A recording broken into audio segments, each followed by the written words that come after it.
Hello, hello. Yo, there you guys are. Sorry about that. Um, I don't know what went on with my mic. Anyway, I upgraded my GPU driver and somehow that interfered. Well, I use NVIDIA Broadcast as a compressor, so all of a sudden it said my mic was having problems, but there we go. Blind Spot, how you doing? Visceral, sorry about the time. A little later than usual. Sleep's overrated. Snackbo, thanks for coming and hanging out, dude. Yo, Venting Chanel, how you doing? UV official. Hey bro, I want to know what Pokemon we should prepare. I'm actually going to be doing a couple raid mons tonight. I got a few that I want to prep for you. My resolution, I'm just going to fix up here, make it fit a little nicer on the screen. There we go. That looks a little better. Yeah, we'll be making a couple ones. I made a video on raid prep mons. Cav has a really good overview of Sun teams. Sun is one that everybody should have. Have a couple fire. Basically, it comes down to have a bunch of strong fire mons, like Darmanitan, Volcarona, Moltres, Entei, Chandelure, Charizard with hidden ability. That's like a default everybody should have. And then the one that I made that covers the fighting team, what was it, fighting ground and lightning. Yeah, that covers pretty much all of them. If you have a Sun team and those three, we don't really know what the future holds for raids. Yo, Santega, thank you for the follow, dude. We don't really know what the future holds for raids, so it's hard to say exactly, but I'd say just have a decent team for each typing. Yo, Zero Sativa, what's up? Is it still a recommended team? Hey guys. Oh yeah, that's the Elite Four. Okay, that one's been having some troubles. They fixed the AI, so there's no like, it's not as good. It still works, but with the strings change and with the AI change, it's definitely not as consistent as it used to be. I've been having a decent time with it, but the solves don't work as cleanly. Sometimes you have to swap around a little bit more than you used to, but it still works decent. I'm working on testing. I shouldn't say I'm working on testing. All I've been working on lately is Monster Hunter Wilds. That game is fucking amazing. Holy crap. I've actually been taking a bit of a break from PokeMMO. But I figured I'd grind it out tonight. I've just been non-stop playing Monster Hunter Wilds. This is the first time I've had PokeMMO, my main monitor, in about a week. But figured we'd grind it out a little bit tonight. I've just been doing single encounters here on my side monitor in between hunts, but holy crap is that game fun. But yeah, there's a new strategy kind of floating around with using 2 Volcaronas. It looks way less straightforward, a lot more like adapting on the fly, but it seems pretty consistent from what I've heard. So I'll be checking that out. If it works well and I test it for a couple weeks or maybe even a couple months, I'll probably make a video on it. Right now, it's been floating around in Petrowski's Discord. That's where I saw it, like, or somebody linked it to me from there a couple weeks ago. I think 2 weeks ago. So I don't know if it's been updated since. Should I not build the Excadrill? I don't really have a strong answer for that. I think a Moldbreaker Excadrill is still really good to have. But yeah, the E4s are definitely less consistent. I've still been getting like 4 pretty consistently down. But yeah, it's just not as straightforward. You used to just be able to follow the path and it would like perfectly just tell you exactly what to do like 98% of the time. And now it's like 90 to 95% of the time it works. But there's like 5 to 10% of them it doesn't give you the solve for. Yeah, Snackbo, what weapon have you been using? I've been using the Swag Axe, and holy shit, it feels good. When you land those offset attacks and you like knock the thing down as it's coming in on you, it's like so satisfying. Wilds is probably the most fun I've had on a Monster Hunter game. It's like the most smooth it's felt in like ever. One more thing, I was preparing my 6th pillar. I'm breeding my Garchomp 5x31 for a gym rerun. It speeds 30, so I don't know if I can use that. Oof. You can use it probably for gym reruns, yeah. I'd say like A 2x31 is probably better than a 4x31 with 30 speed, to be honest. Speed's like the only one that 31 is really important on, but that's more PvP. In PvE, it doesn't really matter. Yeah, I'm looking for Absol. That's like my goal Pokemon here. We'll probably go do a rerun. I gotta go do my red shortly, but figured I'd chill here for a little bit, do some singles, and then I'll probably breed some raid Mons up tonight. I got a few that I want to get done. But Absol is the main goal here. Metagross would be a nice phase, though. And then the other Pokemon are pretty decent here. So, my lure's gone. Okay, there we go. Dual Blades, dude, nice. So good. They are so cool in this one. I have a ton of friends who play. Dude, the hunting horn is really cool. I've mostly just been hunting with one of my friends. And two-person hunting is really nice. Because you get the two cats with you, and they just like drop traps everywhere, and they heal you like crazy. So he uses bow, so he just kites around and just like gets that, and then I use the switch axe, and we've been crushing stuff. We beat Gormagala yesterday, and I guess spoilers. We beat basically like one of the really end game guys, and we just crushed him in like less than 10 minutes. It was nuts, no deaths. Random question, but if you breed up a 5x31 shiny comp, do you think getting a bunch of particles on it matters? It totally is up to your preference. Like, matters for what? Because if you're talking like, does it matter for competitive play? Like, I don't know, if you're AFC and Dino and all you care about is PvP, then probably not. But if you're someone who cares about shinies, then you're probably someone who cares about particles and ribbons and all that kind of stuff. So personally, if I get a shiny Absol, I'm putting like every particle I can get on it, plus ribbons and everything. But yeah, I would say it totally depends on your preference. If you're just like a PvP enjoyer, then don't stress about it. Save your money for more comps. But if you're a shiny enjoyer who likes that kind of stuff, then definitely. Why raid Mons won't be a next event? You can never build them too early. Market's a little low right now, so the stuff's a bit cheaper. The closer we get to event season, usually the more expensive stuff gets. I noticed when I was looking, this was a couple days ago, but when I was looking at, what was it, even like 31 speed Dittos, like stuff's just getting a little cheaper. Yeah, so these are a little cheaper. Like even a couple weeks ago, these were 8K, and just as like a standard on the market, that's quite a bit cheaper. So these are fluctuating down a little bit. They were closer to like 7K, so everything in the market's getting a little cheaper, so might as well build them. Also, I just like building raid Mons, and I use them for PvP sometimes. So, and I just like collecting strong Pokemon. 3.5 hours left. My fourth and last 12-hour night shift. Oh, dude, good luck. Enjoy your days off. Hopefully you get some sleep afterwards. Night shifts are brutal, dude.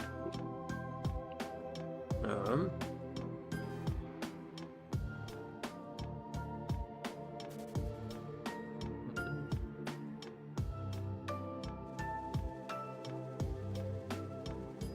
don't have enough knowledge. Oh, for the Elite Four stuff? Is that what you're talking about? Oh, you're talking about the 31 speed, yeah. Honestly, if for gym reruns, you don't, like, your defense really doesn't matter. You're just going to be one-hitting everything anyway.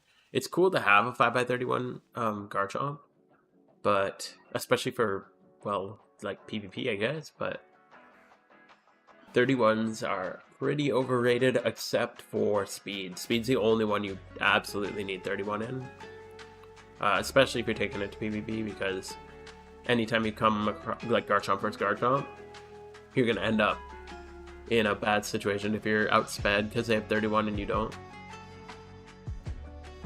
Just PvP, but I feel like when I make my shiny comps, I gotta give them some love. Yeah, definitely. Yeah, that's the way to go, I think. Particles seem like it'll cost a lot more. Yeah, and you can get, there's some really good particles that don't cost that much. So I'd recommend, like just because it's an expensive particle, it doesn't mean it's the best particle, right? Should I make E4 team now? I play mobile. I do some Elite Four reruns on mobile. I'll tell you, it's kind of a pain, especially since the changes. I'm really hoping this Volcarona team works a little bit better since it doesn't use a guide, the hard thing right now using Elite 4 on mobile is you have to have like a pop-out window with the guide on it. It's kind of a pain to use.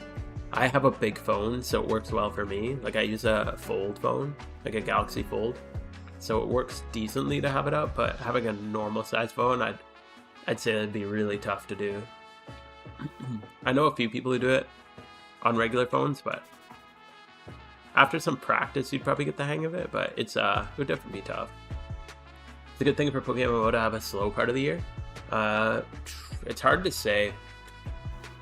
I feel like event season's so fun and exciting, but afterwards, yeah, I'm definitely burnt out. Like, I'm finally getting excited to play again, but after Lunar New Year, I was like done. I really didn't want to play anymore. That's why, like, you probably noticed I've slowed down a lot on videos. I made that Mori video because I was like, I gotta get something out, but I've been having a hard time playing. And then, like I mentioned before, Monster Hunter Wilds coming out definitely didn't help. It's all I've been wanting to play lately. It's so good. But yeah, it's kind of tough because it's so much back to back. It burns people out. And then you got the downtime. The downtime is really nice because there's so much shit to do in this game that, in I even feel like October's too soon to do all the stuff I want to do. So, yeah, it's kind of nice to have that prep time. Yeah, I think smaller, more frequent events would be nice. Even shorter events, like if we could have, I don't know, maybe not shorter, but less content-packed events, like more events that are less content-packed would be really nice. I see my Smeargle and Breloom. Yeah, this is my Smeargle. Adamant's best for Smeargle. Oops. So I want Adamant, and then I have pretty decent defenses. They're doing attack and speed. Try to keep 25 plus and everything else, and then Spore, Soak, False Swipe. I had Mean Look. I was doing egg moving onto something a long time ago. I can't remember, but I just never swapped it back. But Spore, Soak, and False Swipe are the ones that you want. Yo, man, how you doing, dude? That's pretty much that for him. And then the Breloom. This is like old Breloom. Adamant, and then just like a bit of attack, a bit of speed. That's all you really need. Since it has Poison Heal, it sustains itself really well. So you don't even really need defenses once you hit level 100. And then the moveset for this, I use Spore, Sub, False Swipe, and Close Combat. My what's it called? Alpha Catcher uses Double Team instead. But I like having Close Combat because if your catcher doesn't have a kill move and you come across a horde, you're kind of out of luck. So that's why I like this Smeargle. I probably should have a kill move, but I don't use him too often to catch stuff. He's just kind of there as a backup in case something goes really wrong. But he can't kill anything. So yeah, having any attack is good. And then Poison Heal is the best for PvE Breloom. And then this is the other catcher. Here there's a couple things with Explosion. So I bring this with Damp. And it's also Sweet Scent, which is nice. But Spore, False Swipe, doesn't need to be very ideal. Your catchers, your PvE like catchers, don't need to be very ideal. This is like considered a really, really high level shiny encounter place, and they're only 56, so they're barely gonna hurt any of my level 100 stuff. Definitely something we'll keep in mind when we come to design the annual event. Search for PokeForce. Oh shit, yeah. Damn, yeah. PokeForce, I forgot. You're on the team for that, yeah? That's cool. Dude, I'm stoked for that game. I definitely want to try it out again. I only played the one test, and it was very impressive. Still, obviously, a lot of work to do. It was a really, really early test, but yeah, that game looks hype, dude. But yeah, I'd say by Lunar New Year, I was not excited to play at all. I was kind of done, and then making the videos for it was probably a bad idea. I probably just should have not done all the raid videos because that was just too much. As a dude who's got a kid and family, a career, there's a lot of work. Probably wasn't the best idea, but we made it through. Phase last night on Lickitung, yo. I'd say GG. Hopefully that's a good one. Lickitung is a good shiny. What were you going for? Your review is a video I point people to when they ask. Oh, that's so cool. Glad to have been able to make that. And thanks for pushing it out. That's always helpful. I love PokeMMO, and it's always cool to see a new idea and the new takes on it. It brings a lot of new mechanics, so excited to see what you guys come up with. I quit Halloween 2023 and got back into it Lunar New Year 2025. Yeah, dude. You just need to take a 2-year break after one event, and then you'll be ready for the next one. Is the Ho-Oh rebattle vid from 10 months ago still the best strat? The one with Altaria, Chandelure, and Poliwrath is the one that I use. That one's best if you're using the Elite Four team. There's another strat that uses Lunatone. I don't know too much about it. It's technically like 2 or 3 turns faster, but you need to build a specific team for it. Whereas if you've been doing Elite Four reruns, you can just kind of throw the, or if you have like a competitive Chandelure or Poliwrath, you can just throw those in. So that's the one I use. The Chandelure and Gliscor video is outdated. I mean, it still works, it's just really slow. I think it still works. That was my first video. My first ever YouTube video was a Ho-Oh battle video. You just recorded it for a couple of my teammates because they asked me how I did it. And crazy. Here we are. Definitely didn't think anyone was going to watch it. Riolu, second phase. Oh, second phase Riolu. Okay. Good luck, man. Riolu's a hell of a shunt. I think PokeForce is going to be more MMO than PokeMMO. Yeah. Less focus on Pokemon and more on traditional MMO. Yeah. I'm really curious how that works out because, yeah, I think it'll be really cool. I feel like I'm more of like an MMO player who just kind of stumbled into PokeMMO. But I find a lot of the PokeMMO players aren't like MMO players, so it's kind of, it'll be cool to see the MMO stuff pushed because you don't really need to know MMO mechanics to do well in PokeMMO. You can just kind of get by with like a bit of Pokemon knowledge. But it'll be nice to see like actual MMO mechanics. And like devs who actually I don't want to say anything mean. You'll know what I mean. I'll build those. Yeah, cool, man. Again, if you're just building them for Ho-Oh, honestly, I think Cav made a video on the Lunatone strat. If you're just building it for Ho-Oh, I think that one's technically better. If you have no other use for your Chandelure and Poliwrath, I'd probably go with the Lunatone strat. Just because I think it's cheaper. But yeah, if you want a really good Chandelure and Poliwrath, you can get away a little bit budget, but the more budget you go, the less consistent results you get.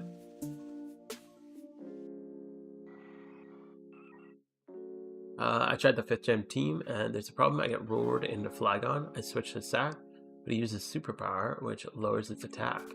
Then when I switch back to Jellicent, it switches to Superior. Oh, interesting. It doesn't switch when I'm roared into Jellicent, which doesn't lower its attack. So it only works if you go into Jellicent.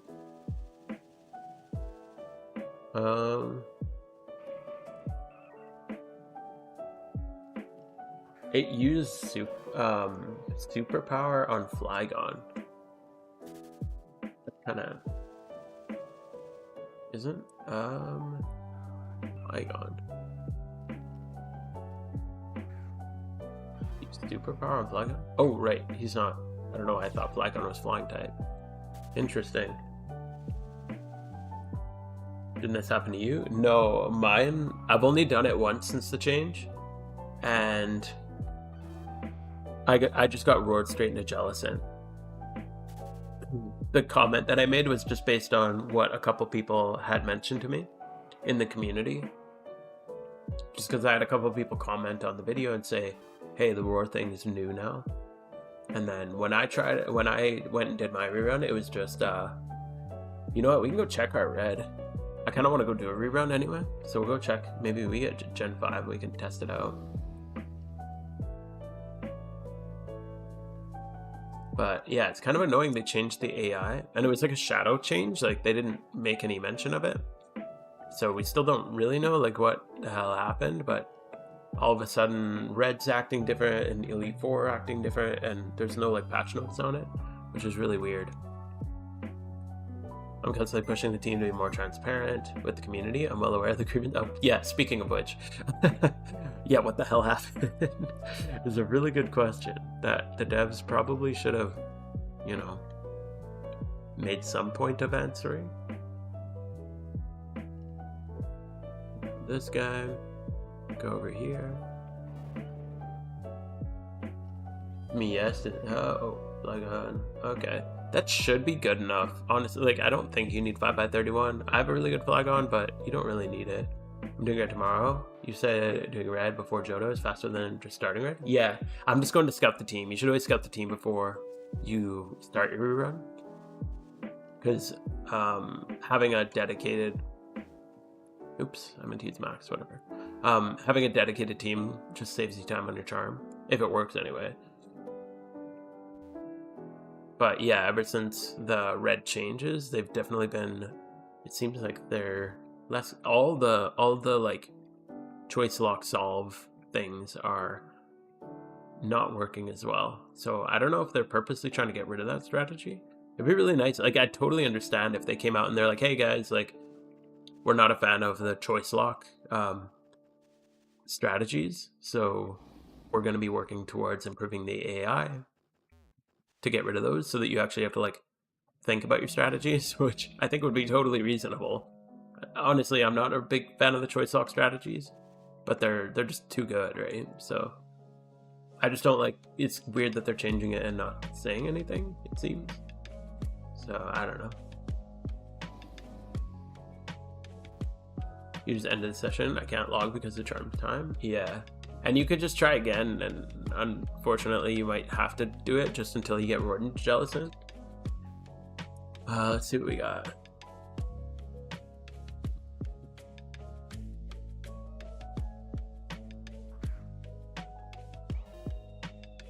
Staraptor? Okay, this is another one that some people have been having trouble with. But I haven't ever had problems with this one. I think the main issue comes with high physical defense. I'm pretty sure I figured out what the problem with some people's was. People who have really high physical defense on their Metagross are more susceptible to special attacks. So then it swaps into either Garchomp to Fire Blast or Pikachu to use Grass Knot on your Metagross. Because if you have high physical defense and low special defense, then obviously that'll do more damage. So I think that's the issue that people were running into with that. But with mine, I guess I don't want to, curse the run, but might have been smooth. Who do I need? Where's my Cloyster? Here we go. So we need Metagross and we need Cloyster. We need these two. So we're gonna have these two fellas. And we're gonna lead this guy. Tree Scarf. Yeah, we good. Okay. We'll come back to that. Maybe we'll do a little more shunting later. I don't know.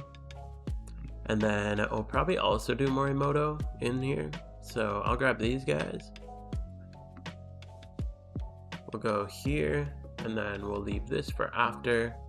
And I'm just going to put those so I can reset quick. We're going to grab these guys. And drop him in there. We should be good to go. I haven't done a rerun in a little while. That's how many eggs when I ask how many eggs when I use Dono and Charm. Like the the shiny rate when you're on Donator and Charm. Make sure you make the eggs on Charm, not hatch them. But The rate's about 1 in 24,000 if you're using both at the same time. Here we go here. Pull up the little rerun cheat sheet. Because I haven't done this in a minute. I haven't done a rerun in like a week. Get rid of that.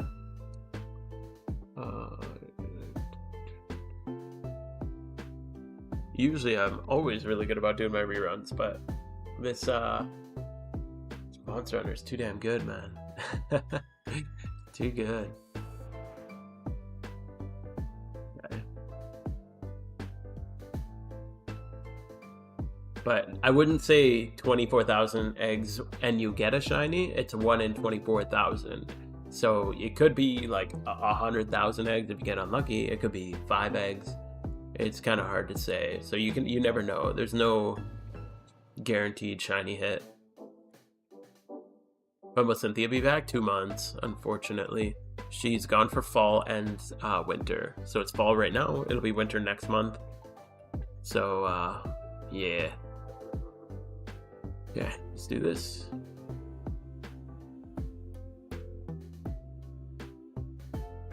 Yeah, she doesn't like the gold. Yeah, I got reached from 30 mil, dude. Nice. I think I earned it through events. I don't know how to use the capital to earn more money. Trying to reach to 100 mil. 100 mil club is a very exclusive club, not gonna lie. There's a couple ways you can get there. I like reruns. I don't know. I'm in a very small minority of people who likes reruns. Maybe that makes me weird. But yeah, I enjoy reruns. So I did gym reruns, Elite 4, and mostly bought and sold short-term investments. Because there's short-term and long-term investments you can make. So a short-term investment, for example, would be something like a Mysterious Cherish Ball. While that could be a good long-term investment, there'll be, like, the price is going to go up quicker compared to, like, pumpkin goodie bags or something, or much longer-term investments.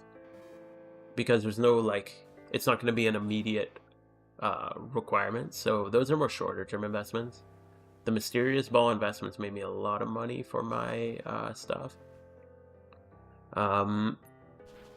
Yeah, so I'd say there's some short-term investments. Learning to breed for profit can be really good. If you're into flipping's like the best way to go, but it's more risky. It's less consistent money. You'll have hours where you make a lot of money, and you'll have hours where you make very little money. You'll have some times where you lose money.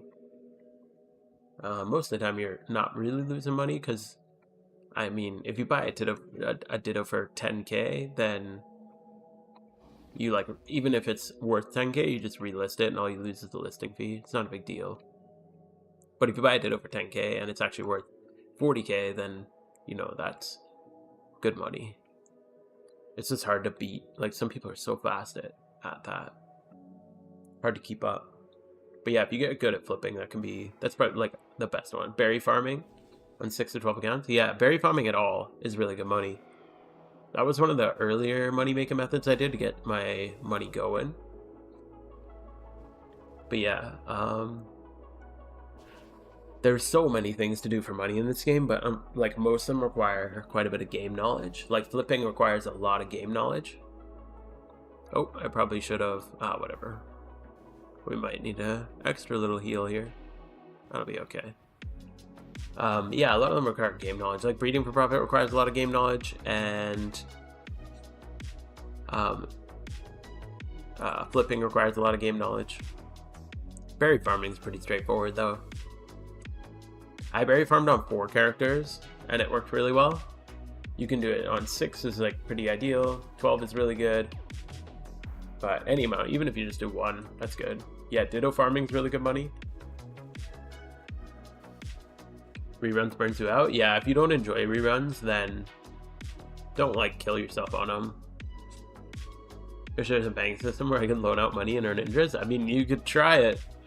You could try it on the market, but you'd be a little risky to doing this because there's no security. But yeah, that'd be kind of cool. You basically can though, like if you basically anytime you buy like either limited vanities, so like a red what do they call it, lucky red dragon, like I feel like these are like investments, right? Oh, these are down a little bit actually. Lucky red dragon. But yeah, if you buy something like this, like it's basically gonna just gain interest because it's limited. It'll never come back. So typically these kind of things just go up and up and up. So it's kind of like investing into something and then earning interest. You kind of loan your own money out, and it's more of an investment though, because you can lose obviously. But just make predictions on the market. You'll lose some, you'll gain some. That's okay. It's okay to lose money too.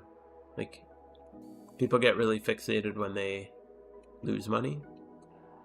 But yeah, if you, I guess I didn't need a heal here, did I? Not in my new route. Oh, doesn't hurt. Oh yeah, I did. Never mind. I was looking at the wrong one. And yup, there we go. And we good. Okay. Berry farming on 12, next year around 1.8 mil for like 2 hours of work. Yeah, not 1.8 mil profit, but yeah, it'll make you pretty good money. A lot of people forget to account for the harvesting tools, so don't forget you got to buy the harvesting tools, which costs a lot, but it's still really good money. Like, you make probably a bit more than gym reruns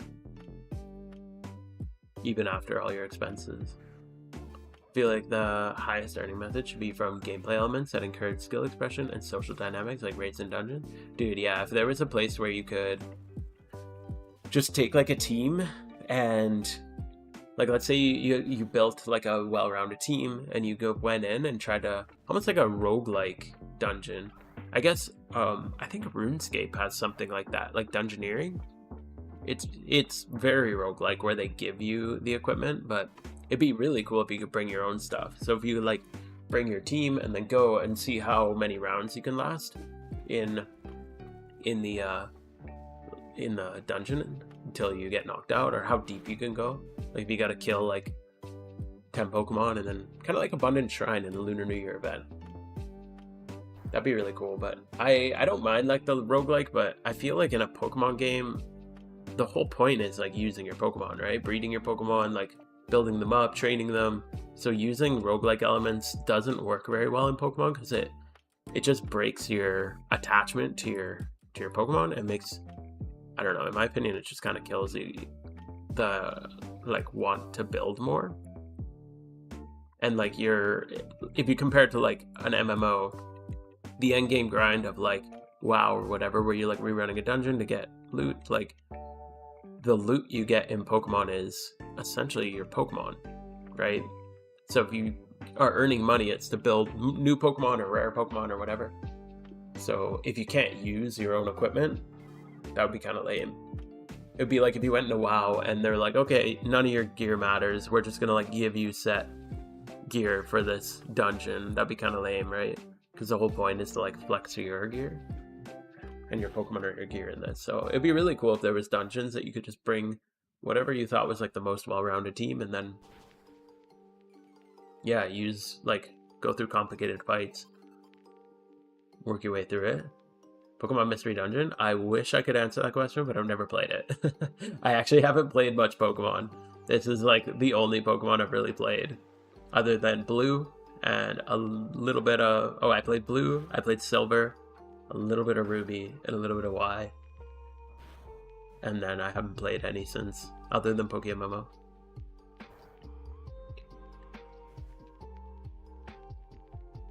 Hope they do good with raids. Yeah, raids will be really fun. What are we doing? Here we go. I love the raids in this game. I think they're really fun. So I'm really curious to see what you guys do with raids in PokeForce.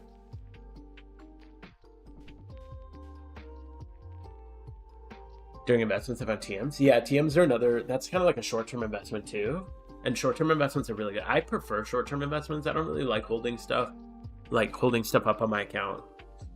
Because then you just forget about it and it's like, okay, yay, this thing's going to be worth it in like 2 or 3 years. But I'm like playing the game right now. I want money now. So I prefer like 6-month investments. And I feel like TMs are really good for that. Which would be vanities? Yeah, that would be really good. I wish, like, yeah, maybe Ho-Oh in this game, for example. Like, if Ho-Oh once a week you got to fight it, and when you fought it, there was like even a 5% chance of like a rare drop, like Ho-Oh wings, or I don't know, something like that. A feather, even just like a feather in your ear or something like that would be really cool. Because even a 5% drop, that's what, 1 in 20? So you'd have to grind it. Maybe that would be too high. Maybe like a 3%.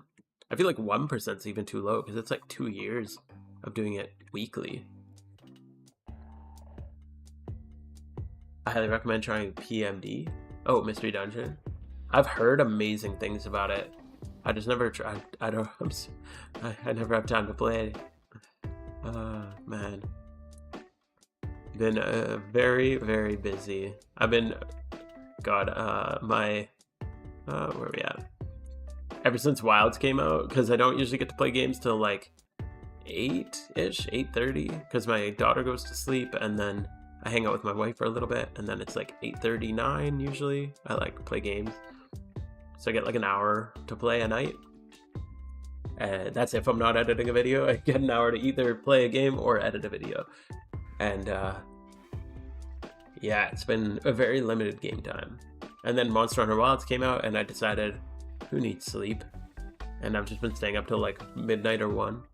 One of my students today was like, you look tired today. Like, that's because I'm not sleeping, because video games are too good. I wish they got more PvE content as a permanent thing. Yeah, I'm glad we got Heatran now. We have Heatran as a permanent raid. We have Ho-Oh, and Red is like, I wouldn't really consider Red much of a boss fight. I'd say more Ho-Oh. Red a little bit, I guess. Ho-Oh is a much more interesting boss fight. It'd be cool if we could do like Gyarados or what's the dude's name? Giratina. Those would be really cool. I hope they add more one day. You'd actually do the Ho-Oh fight? Yeah. It'd be cool if they just need to give us a reason to do it. Any word on Porygon updating their E4 guide? Unova's unwinnable? I wouldn't say unwinnable, but less consistent for sure. I don't know if the guy, I'm not sure. I haven't talked to them, honestly, since. I guess I've been doing Elite Four for a while, so I just kind of like go off script and do the thing. Just follow what feels right, and it works for the most part for me. But also, I'm down to like getting 4 Elite Four done now. I can't see a world where you get 5 Elite Four done these days with the strings nerf and then the AI change. There's no way. I'm really curious about the new like Volcarona thing. That's what I'm leveling this guy for. So we'll see how that works out. This might be a bad idea. Oh, I have a test run for this. Okay. Let's see how this works. Testing a new solve on this one. I'm not sure if it'll work, but we will see. Just because you do sometimes take damage here. Pluming with Heatran would be nice because if you take damage at the first... This is the one I need to test against. It's perfect. I don't know if it'll kill Melodic. If it kills Melodic, that'd be really, really nice. I don't think it will, though.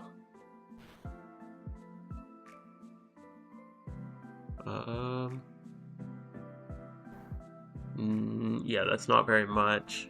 But now I have a Flash Fire boosted Eruption. So... I don't think it will. Nah, dang. Oof, and he hit the Eruption one. That's too bad. That's a hectic schedule. I feel you though. I have a wife, a 3-year-old, and a 6-month-old. Congrats. That's awesome. And a dog. Holy crap. I don't really play games. All my free time goes towards developing PokeForce. Oh, that's cool, man. Good for you. Yeah, it's a crazy world, that's for sure. Especially once you got little ones. So it's awesome, but yeah, very different than the old days when I could sit and play games for 10 hours a day and not have a problem with it. Still have time to do other hobbies. So yeah, it's pretty crazy. Very, very, very much looking forward to summer because I get summers off. So once I got summertime, I'll have more time to hang out with the kids, the family, and also play games. So that'll be very fun.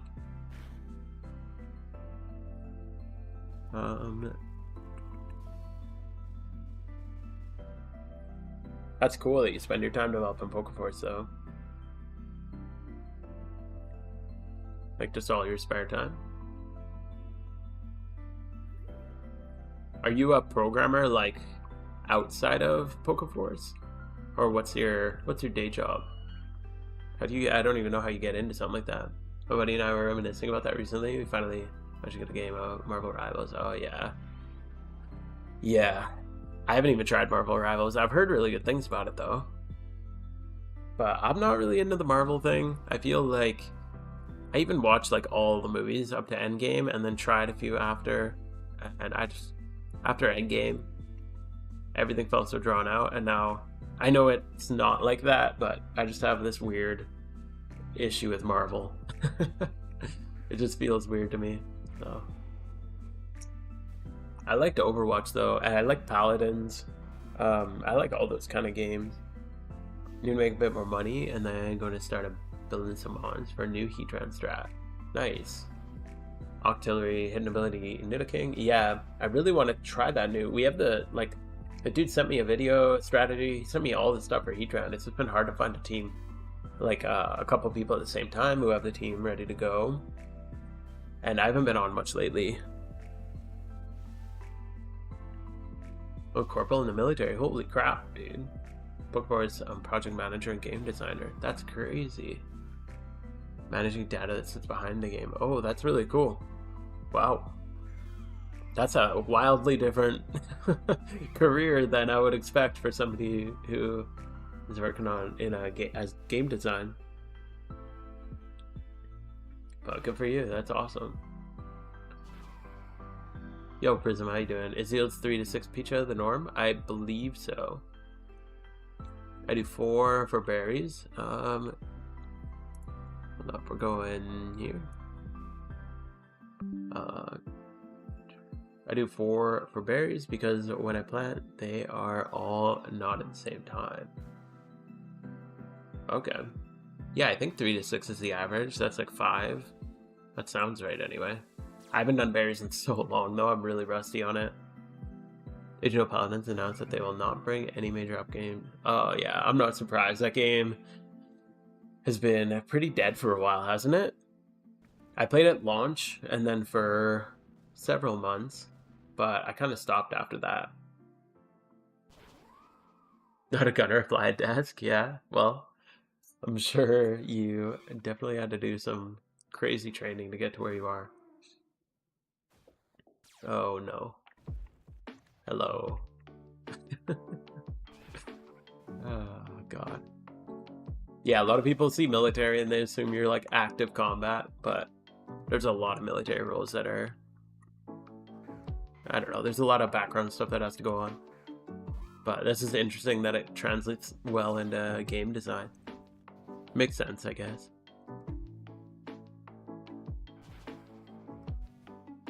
Are you guys planning on running any more test runs? I haven't been following it too closely because, like I said, I've just been a little busy. But are you guys planning on doing another, like, beta, I guess, alpha test?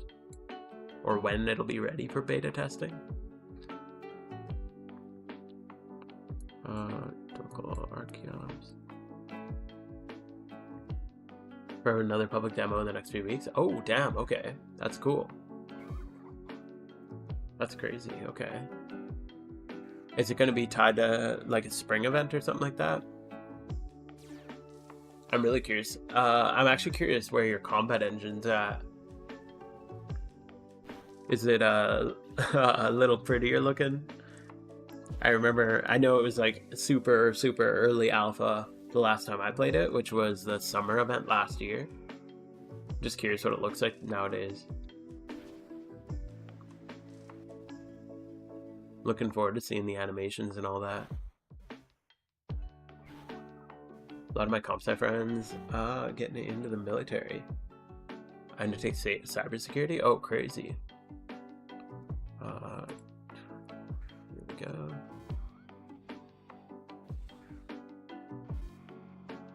So we're going Heatran Plume here.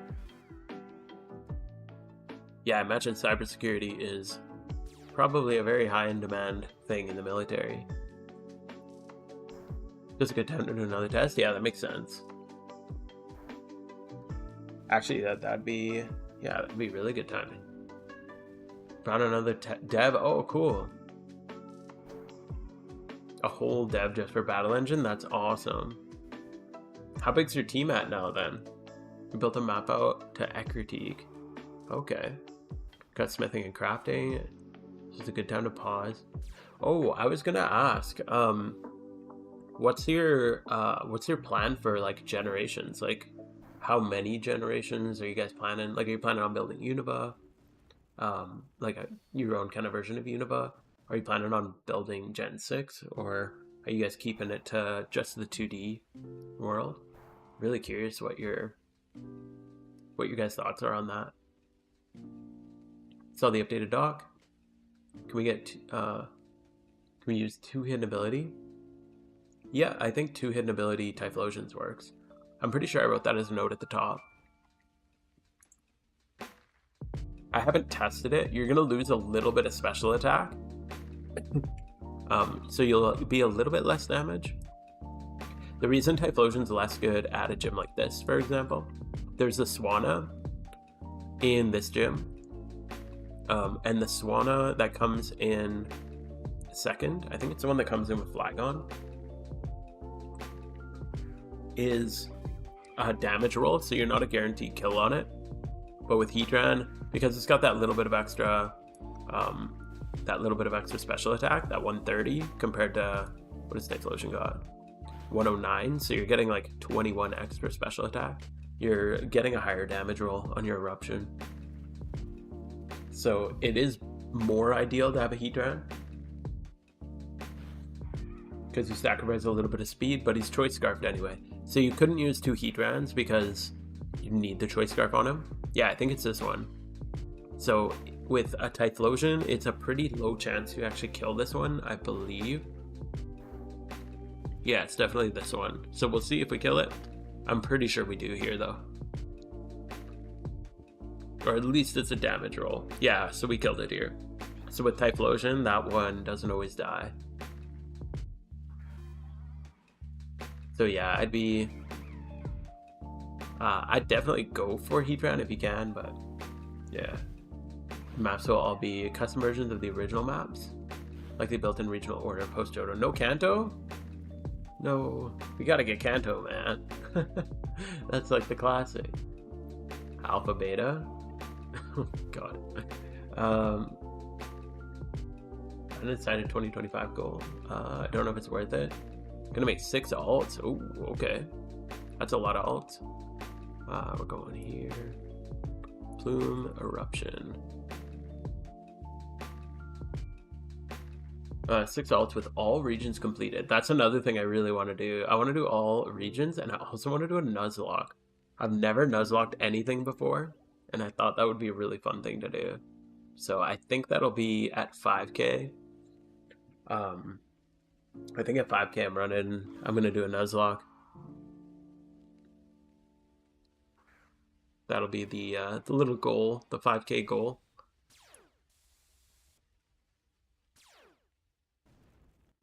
Also said I'm gonna get a webcam at 5k, so we'll do the webcam Nuzlocke series at 5k. That'll be the next progression. 6 all region. 1 Elite 4, red, and rest of the gyms. Yeah. Dude, that's... Wait, you're gonna do 6 regions for reruns? Bro, that's nuts. Don't burn yourself out. Kanto's due next. Okay, cool. Oh, I screwed up my... Did I screw this up? Oh, yeah. I erupted shit on the grass. Oh well. I'll be okay. Just gonna slow down a little bit. I screwed up the move set on the grass leader at striation. You got 3 coders, 2 developers, 1 operations, 7 designers, a mapper, a PvE/PvP, 2 musicians, a writer, a data manager, and project manager, and an artist. Oh damn, okay. That's crazy. That's a big team. For just like a... I guess like... Is it... I guess it's considered like a... Is it like a fan project? What do you guys consider it? Is it like, do you consider it like a full game or like a fan project, or I don't know what you'd call something like that. I've completed Nuzlocke of all the vanilla games. Oh, crazy. Except Sword and Shield and Scarlet Violet. I've heard Scarlet Violet Nuzlocke isn't the hardest thing in the world to do. I'm just gonna swap this guy out.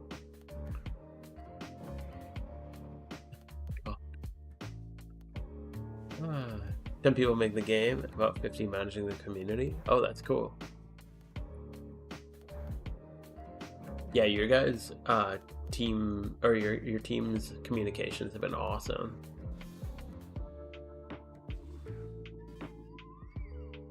$15 is a lot of managers for the community. An indie game dev studio called RuneForce. Okay. First game is a PokeFan. Oh, I see. Okay.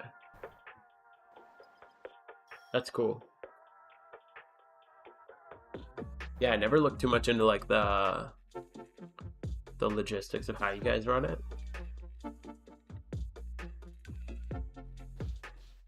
RuneForce, that's a cool name. Oh, what? Hold on. Why did... Look at Blizzard. Why am I struck? Oh my god, yeah.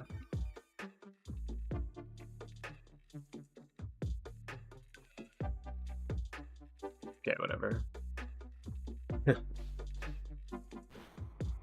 There, finally. Just need this guy to die. I just screwed up my PP. I used Plume, so I ran out instead of Eruption. I think the 15 breaks down into roughly 3 admins, 6 moderators, 7 community guides. Okay. Do your community people like work? Is that like voluntary? Like voluntary? Our lead dev is a massive OSRS. Yeah, I figured with the name. Used to run. Oh right, I think what do you guys? I think you mentioned that before. Latest run, longest running one called RuneForce. Oh, cool. What's the point of a private server in RuneScape? Do you just adjust like EXP rates or something like that? Item rates or custom items? I assume would be the point of that. Free member stuff maybe? Customizable content? Okay. Yeah, I used to play Ragnarok way back in the day. I don't know if any of you guys played that. That was like one of my first, probably the first game I grinded hard, because I was a kid when it came out. And I used to love the custom servers because they had custom classes and EXP rates, so you could grind up and try the different classes. I always preferred the more grindy ones. I don't like the super high EXP rate stuff, but yeah, that game was fucking amazing. I just retried the red, and this time we got Rodent and Jellicent directly. It's still a swapped SERP. What? I can't log in for 15 minutes?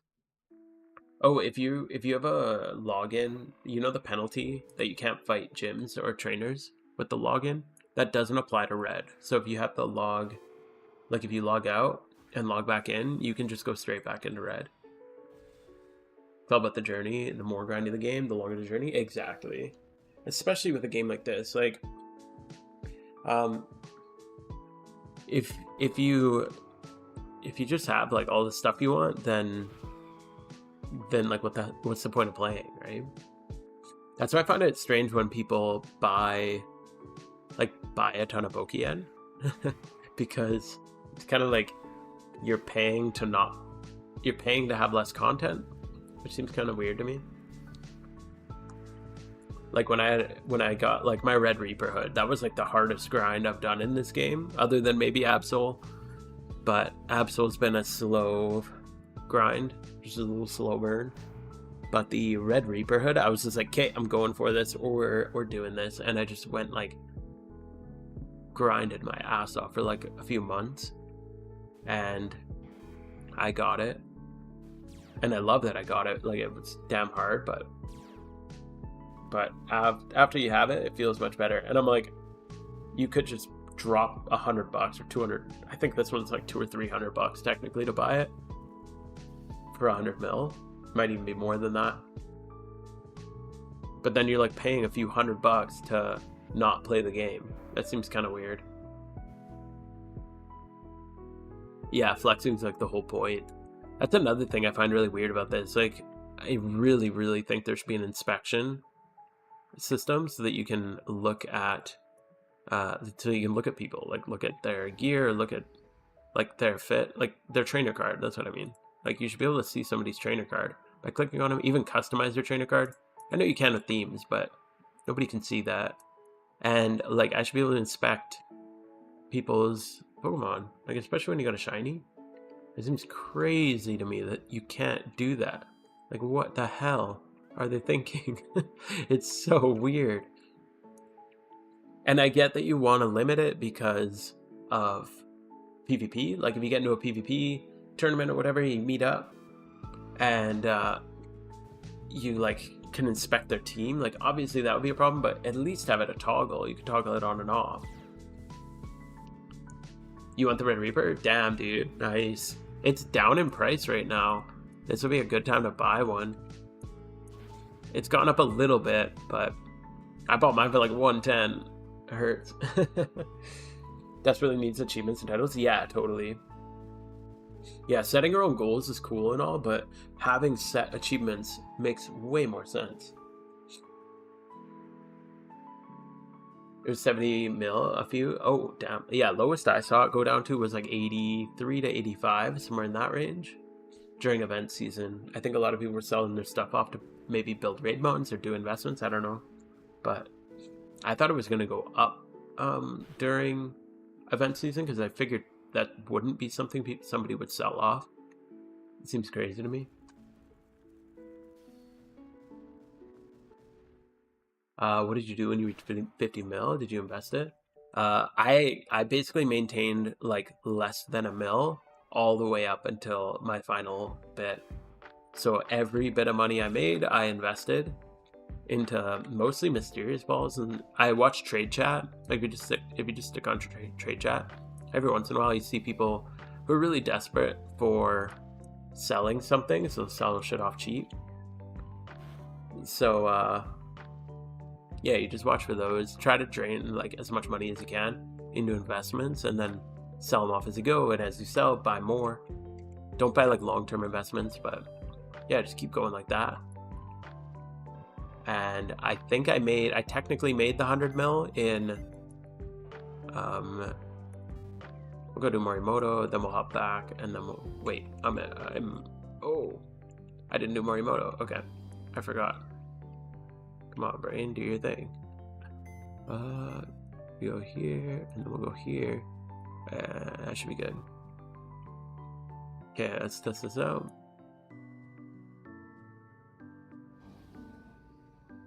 I haven't actually done this. I haven't done this red fight in a little while.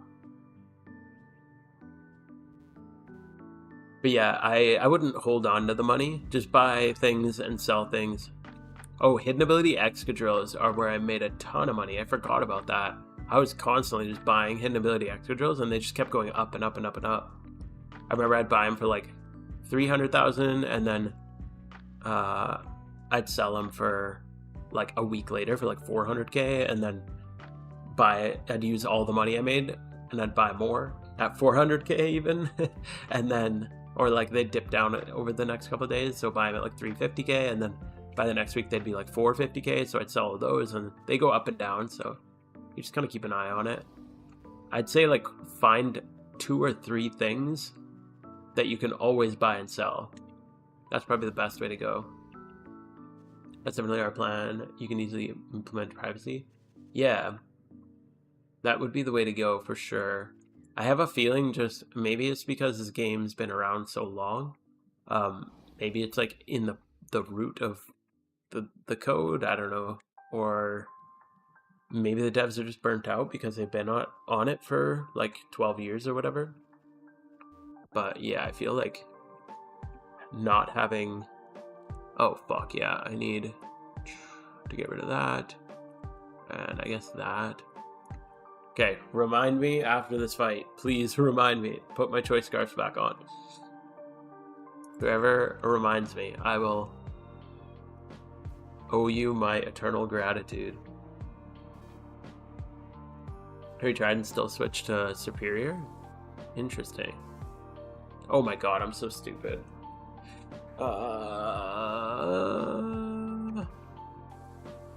Do we, what do we do? We go... I'm just gonna go here and see what happens. I screwed up my, okay, we should be okay. We should be okay. Right? This is really dumb. Thunder Punch? Okay, now he goes Torterra? Hell yeah. Okay, we saved it, we saved it. You're supposed to lead Cloyster on this one. I totally forgot. Okay, and now he EQs me, so I go into Cloyster. And he should be good, yeah. And now he'll Leaf Blade me.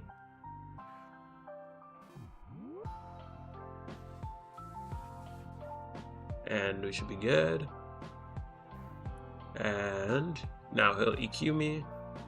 And then we're done. Every try it's still switch superior. Jellicent needs high special attack to Oko superior, so that it doesn't switch to superior. Mine's 25 special attack. I thought it would be fine.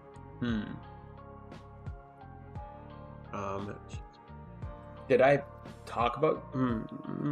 I'll check mine. But yeah, maybe special attack needs to be high. I don't remember.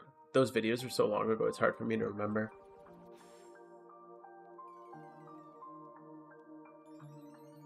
Could be any... Couldn't possibly speculate. Yeah, it's hard to say.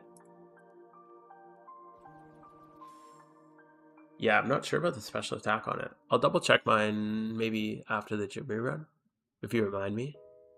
Because I've never had mine swap out like that.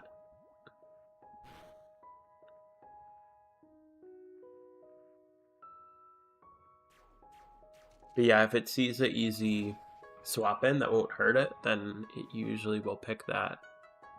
So maybe if your IV is too low, it doesn't see the threat.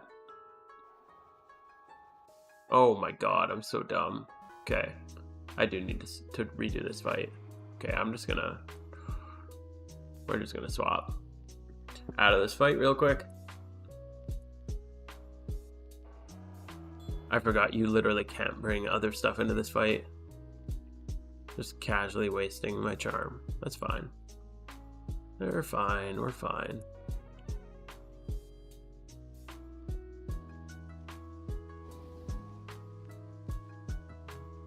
There we go.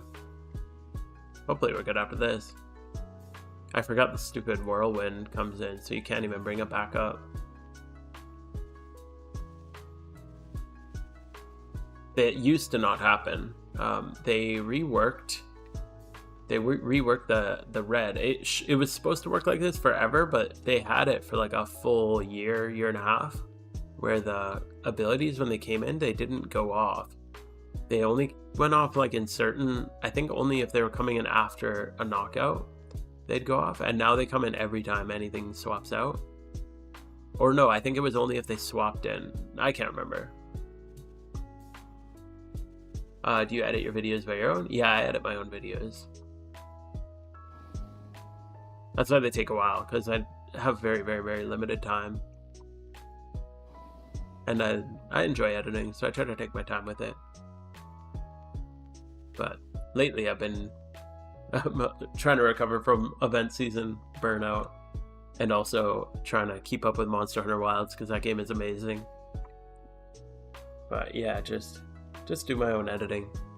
My channel's not big enough to have an editor. Maybe one day, but I don't know. I just like editing too.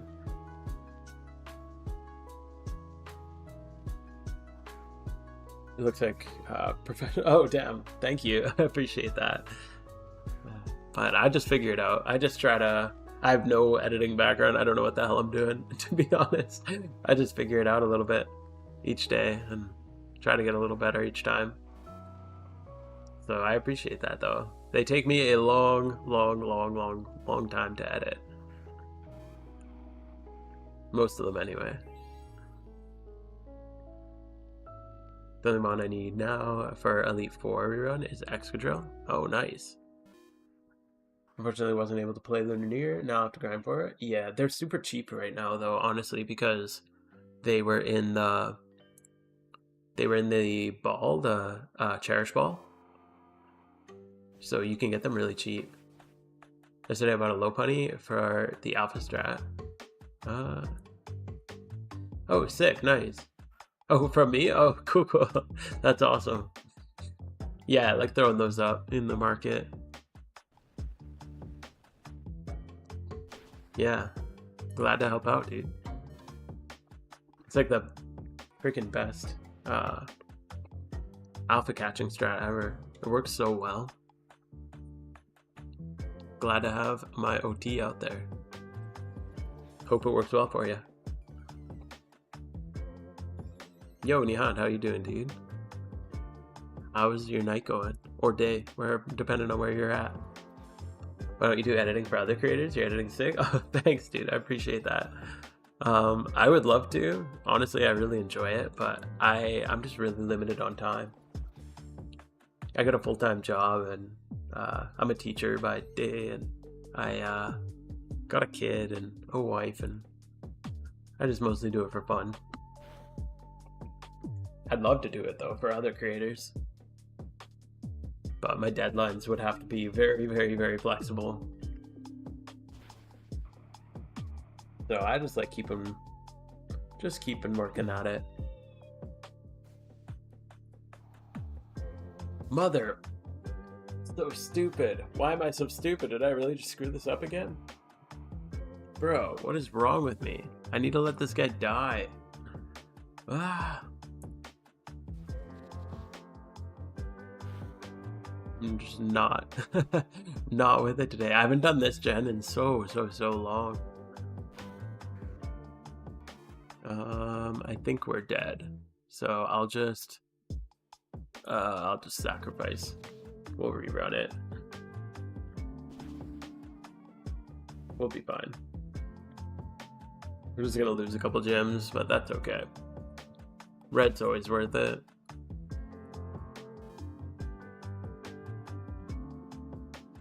Okay, make sure Metagross dies.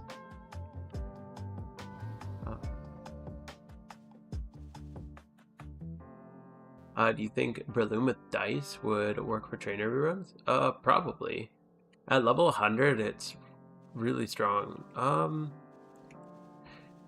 Honestly, a Choice Band might be better than Dice, though. What would it be?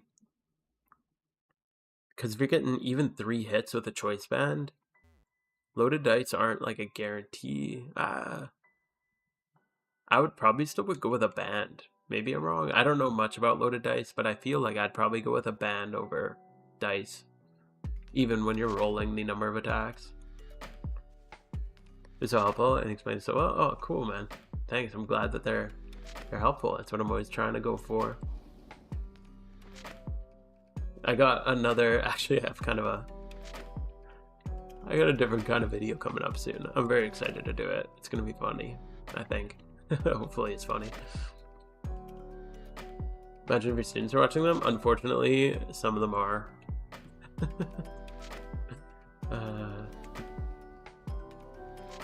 Teacher in school, kids don't use phone, play game, it's a waste of time. Utilize your time by reading. Teacher in the background. Kids, give me a minute. Let me see if they're flip. Oh, yeah, luckily our school is really good about phones. Luckily. The province I live in Canada, just like straight up ban phones in schools. So yeah, we just don't really have phones in schools anymore, which is kind of nice.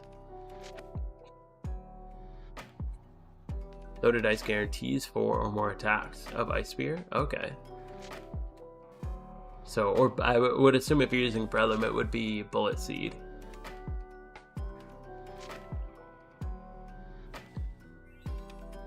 I thought it was just higher chance. I didn't realize it was guaranteed 4 or more. If it's guaranteed, then that would be really good. That would be a solid move, I guess. Because Bullet Seed can hit just 2 times.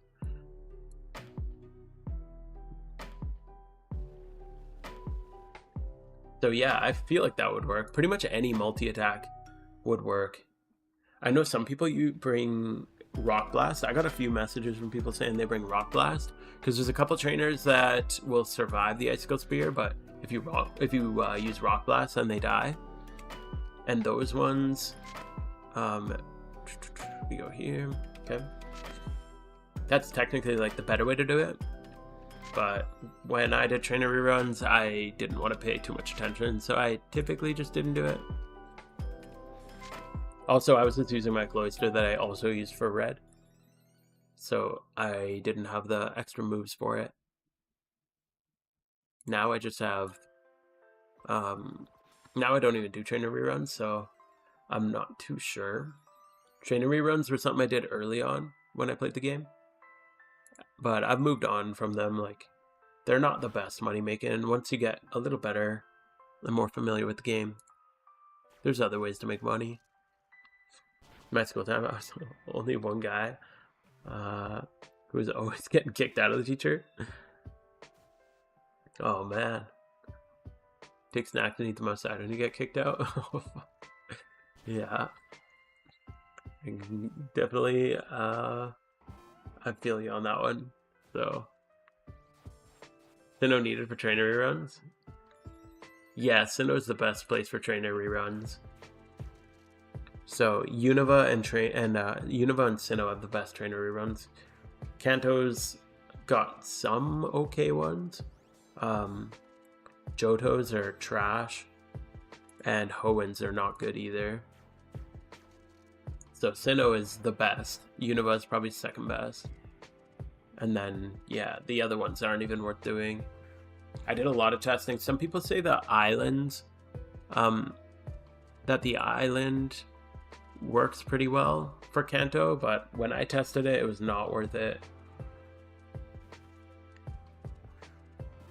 So yeah, I just do Sinnoh and get the, if you're doing Sinnoh, get the end game place, like the island in the top right. Like, what is it, like fight area and resort area or whatever. All the stuff around there is really good. What do you think about banking? Like, what do you mean banking? Like, a place to store your items? Or a place to, like, invest your money?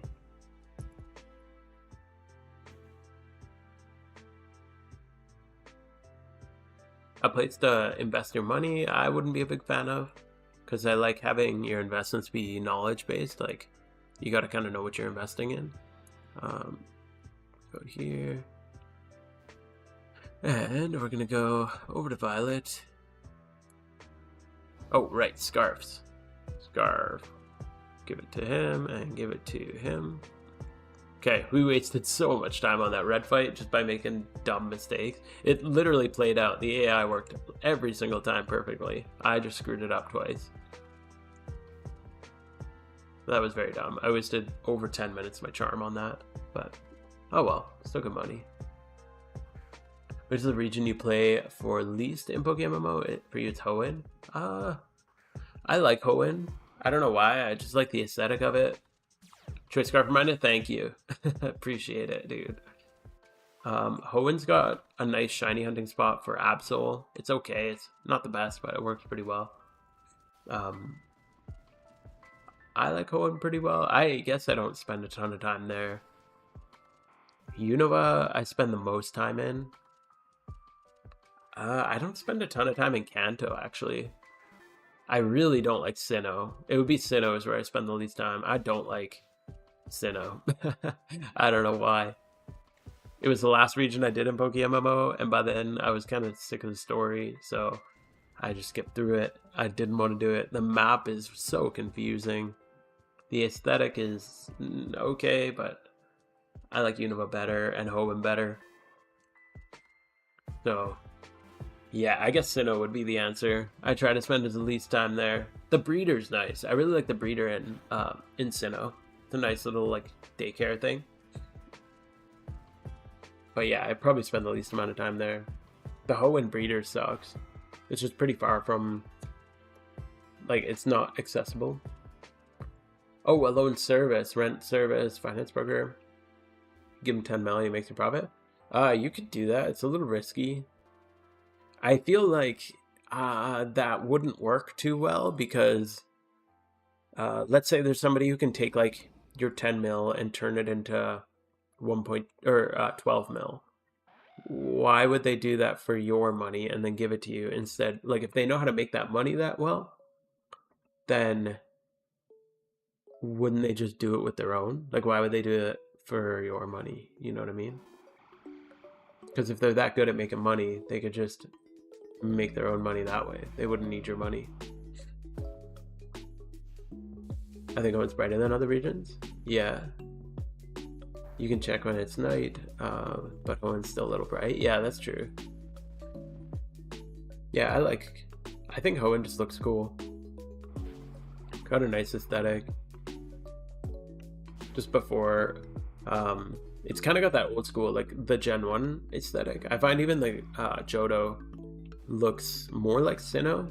It's got that more like, more closer to 3D look to it.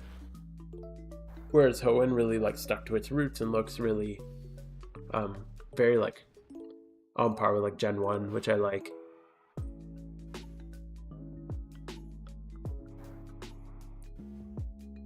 So yeah, it's just kind of just a nice place. I think Unova might be my favorite region though. It's probably where I spend the most time. And it's got my favorite spot to single hunt at, like single encounter at for Absol. That's usually where I've been at lately. Just desperately looking for the Absol. Usually a giant chasm. That's where I'm hanging out. I got a crap ton of eggs. I should get on hatching though. Might be able to hatch some tonight. Okay, now we go double plume here.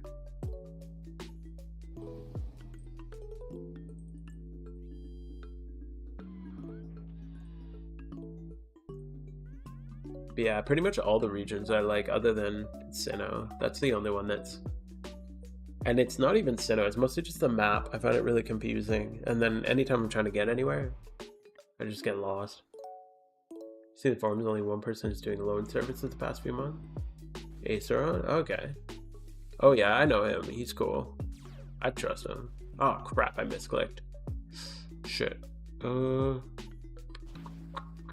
I erupted here. I'm not supposed to. We might be okay.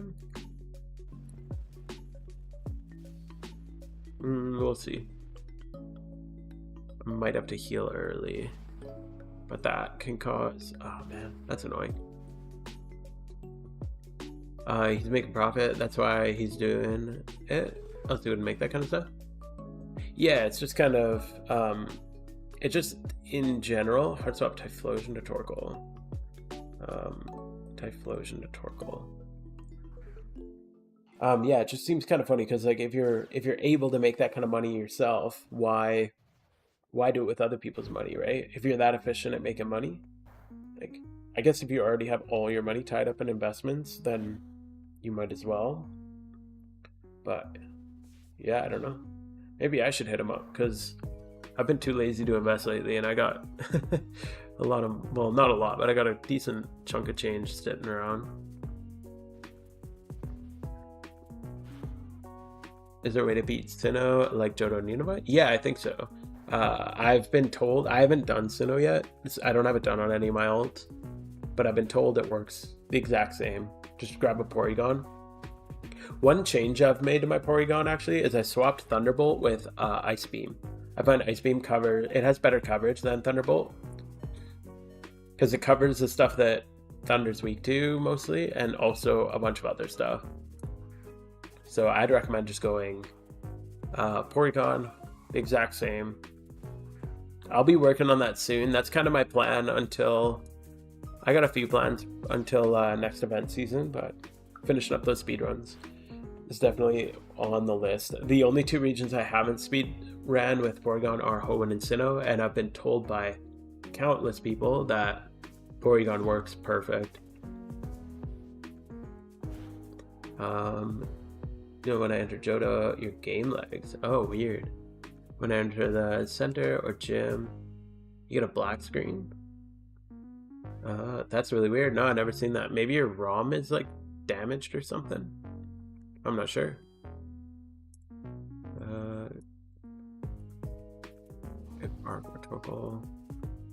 Oh, we're skipping this one, right? Because Torkoal's down. So we're gonna skip it. Okay. Typhlosion Archeops next. Okay. Now we're going Goldenrod.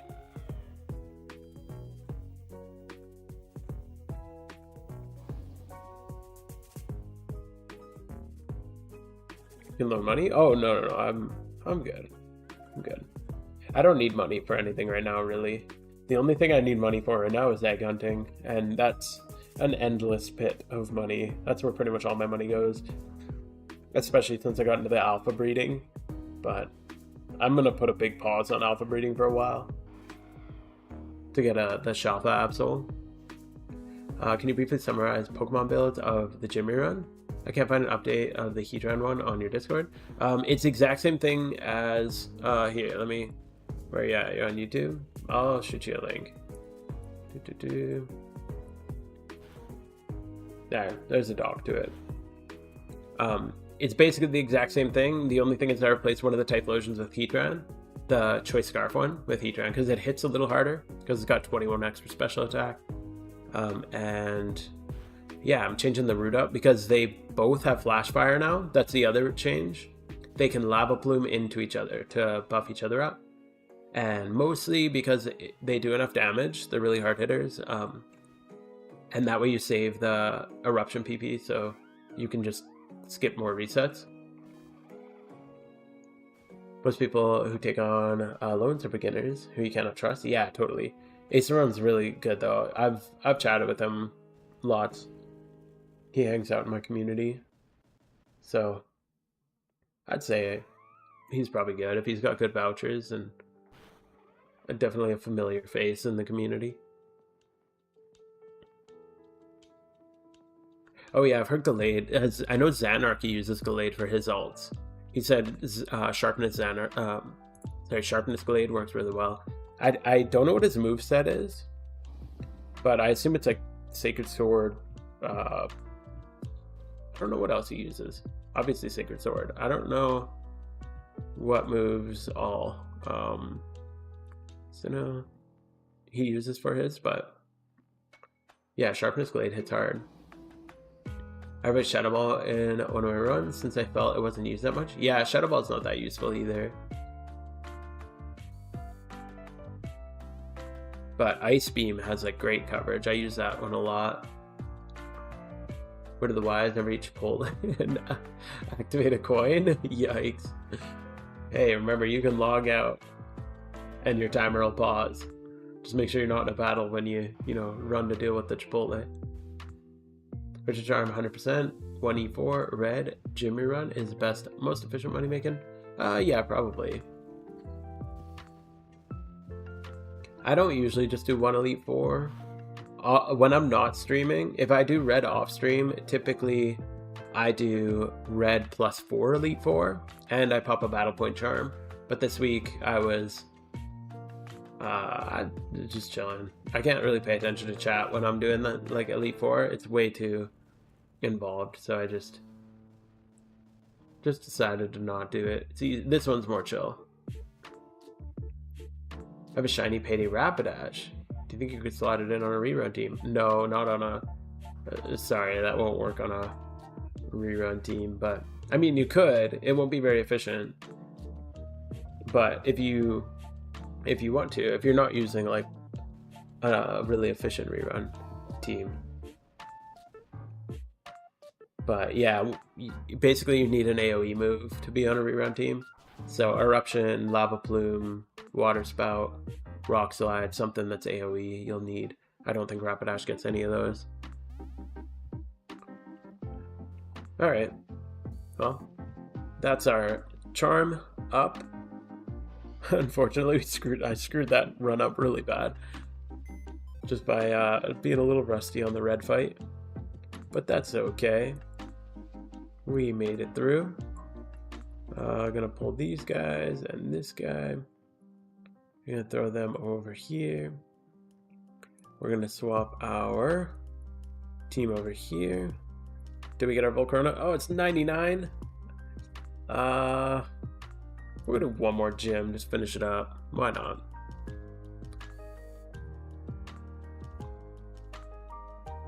Get our level 100 Volcarona, and then I just got one more I gotta level up, and then we'll be ready to try that new strat out. Heat Wave? Yeah, but Rapidash is like a physical attacker, isn't it? I don't know if it would work too well with Heat Wave. Heat Wave's low accuracy too, so it's not very good. Yeah, it's only on 80 special attack, and Heat Wave's what, 90% accuracy? It's like 90 power, 90% accuracy, which means you'd have to use a wide lens to make it accurate, which cuts down on your power a lot. So, and if you're using it as Payday, you probably have it EV trained for attack. So it won't get any benefit on Heat Wave. I have a perfect E4 team, but still the AI Fs me in the last 25 minutes on Minho and Johto. Oh, excuse me. Yeah, the AI changed recently. Oops. The AI was updated. Half how one works, but made some AI, made the whole charm wave. Max I can do is 3. Oh, okay. Yeah, you just gotta practice and learn the run. But yeah, it just takes some practice. It's way less consistent. I actually had a fail on an Elite Four like a week ago, 2 weeks ago. I think it was 2 weeks ago. I failed one of the runs, which kind of sucked. It was the first time I've done that in a while. Yeah, the Volcarona's for the new Elite Four. I'm gonna try it out, see how it goes. So it's bold, defensive. I haven't looked too much into it, but I just want to try it. Hey, buddy. How should I go about getting my own Contrary Spinda? If you want to get your own, if it's just OT, just buy one and breed it. And if you have caught a Spinda before, you'll get OT on it. If you want to get your own and not buy it, because like, yeah, the easiest way is just look up hidden ability, and then go to Spinda, pick up like the cheapest female, and if you want OT, you just, if I like bought this and a male breeder, bred them together, I would get OT on it. Otherwise, you have to wait for an alpha to pop up. Those are the only ways to do it. I do want to go breed a couple things. Speaking of breeding, that's how it works. Yeah, I can show you. We'll do some breeding right now. One of my classmates were talking about the Volcarona strat, but I haven't tried it out or seen it much. Yeah, I've heard it's slower, and you have to really pay, like, you have to be engaged more with it. You can't just, like, it's not mapped out. You have to know what you're doing. But yeah, it seems fun that you do have to pay attention to it. I like that. Which ones? I want to breed. These are all kind of ones that I want to breed. What are the priority ones? I want this. I want slacking. I want a Absol. I want a Magmortar. And I think I'll breed 5 right now. And do I do Golduck or Marowak? No, I want a Mienfoo. These are the ones I want to breed right now. Save the other ones for later. I think I already have a breeder for this guy. Do I have the right breeder for this guy? Oh yeah, I'll just need to do a breed first. This guy needs rock move or egg move, right? Wide guard. I might as well put wide guard on it. I mean, you basically always want wide guard on a Aerodactyl. Picky about having OT? Yeah, me too. I like having OT on mine. There's a couple that I don't have, but Chinese players have started using Bulk. Oh, interesting. That's cool. One day I tried 3 trainer runs, 2 Elite Four, and 1 gym run, and red. Made about 1.8 mil in 7 hours. Ooh. You had bad burnout? Yeah, I bet. 7 hours is, yeah, that's wild to be doing reruns for. So as long as I caught the Pokemon, I can breed it to my OT? No, as long as you have it caught in your Pokedex. So here, I'll show you. Like, this is not my Aerodactyl. I'm gonna breed it to be my Aerodactyl though. Oh, it's already adamant. Shit. Do I want to keep that? I mean, I probably don't actually want to keep it. Crazy enough. Okay, so I'm gonna go male. What is it? Flying? Is that the only one? Arrow. Yeah, I'm not gonna bother. We're gonna go. Yeah, it's only flying. Okay, so I need this, and then it actually needs wide guard. So, how do I get wide guard on this thing? Oh, Wingull? Okay. Easy. Is there any good, let's say like 25, 25, 25 males? Oof. How about 23, 23, 23? 21? Oh. 18, 18, 18. Okay. Not the most ideal, but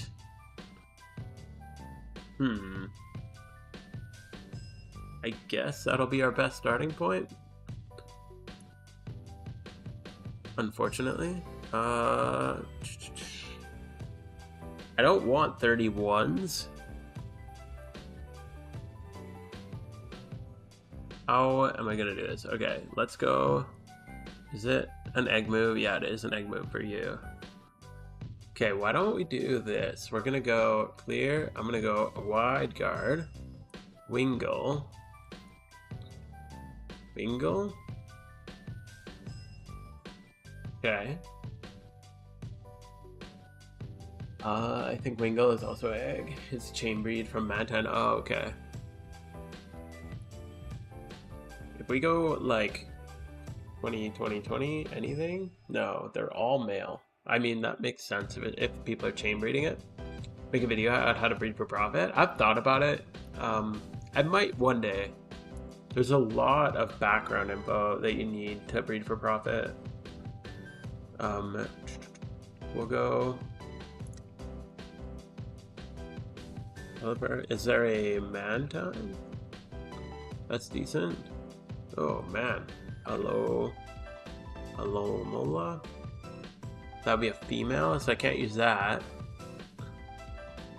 I mean, I guess if I breed it, it'll lose it, won't it? So, if new players ask what 5 creators should you follow, it would be my choice. Ooh, based on knowledge, fast, up-to-date guides, and simplicity. My probably top watched creator for PokeMMO is AFC Adino. I really like AFC Adino. That'd be my number 1. Obviously Petrowski's awesome. He just got like something on everything. I wouldn't say it's like the simplest, easiest to follow necessarily, just because sometimes broken talk. I love the guy, but yeah, he can talk a lot. So sometimes it can be a little hard to follow. AFC Adino explains his thought process in PvP like so damn well, which makes it really nice. I'm just gonna get this one. I got an idea. We're gonna grab this guy. And honestly, I don't watch a lot of PokeMMO content. So, I don't know. Oh, Rocket. Rocket's really good. I really like Team Rocket. Who else is out there? I don't know. I haven't watched much PokeMMO content recently. Oh, who's that dude that does the funny shit? It's not useful, but that shit's so funny. He did the like how to trade like a shiny legendary video. That was so damn funny. I can't remember his name, unfortunately. What is it called?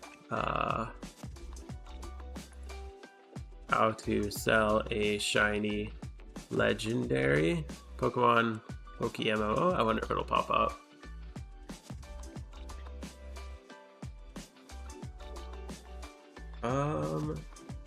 Oh, it's Sauce Simon. That guy's really funny. Yeah, Epoch can be good, but Epoch's tough because it's like mostly flipping. I've watched some of his flipping stuff, but it's hard to follow what he's actually like doing sometimes. I've only watched his older videos, so maybe it's better now, but I've always had kind of a bit of a hard time following it. We're gonna throw this guy. I'll put it over here. For constant info, Jinx Petrowski. Well, thanks, dude. But yeah, Pat's really good at like he just pumps out so much content. It's crazy. Well, I mean, it's his full-time job, so I guess it's not that crazy, but it's a lot of stuff. He's got something on everything. We're gonna start with this.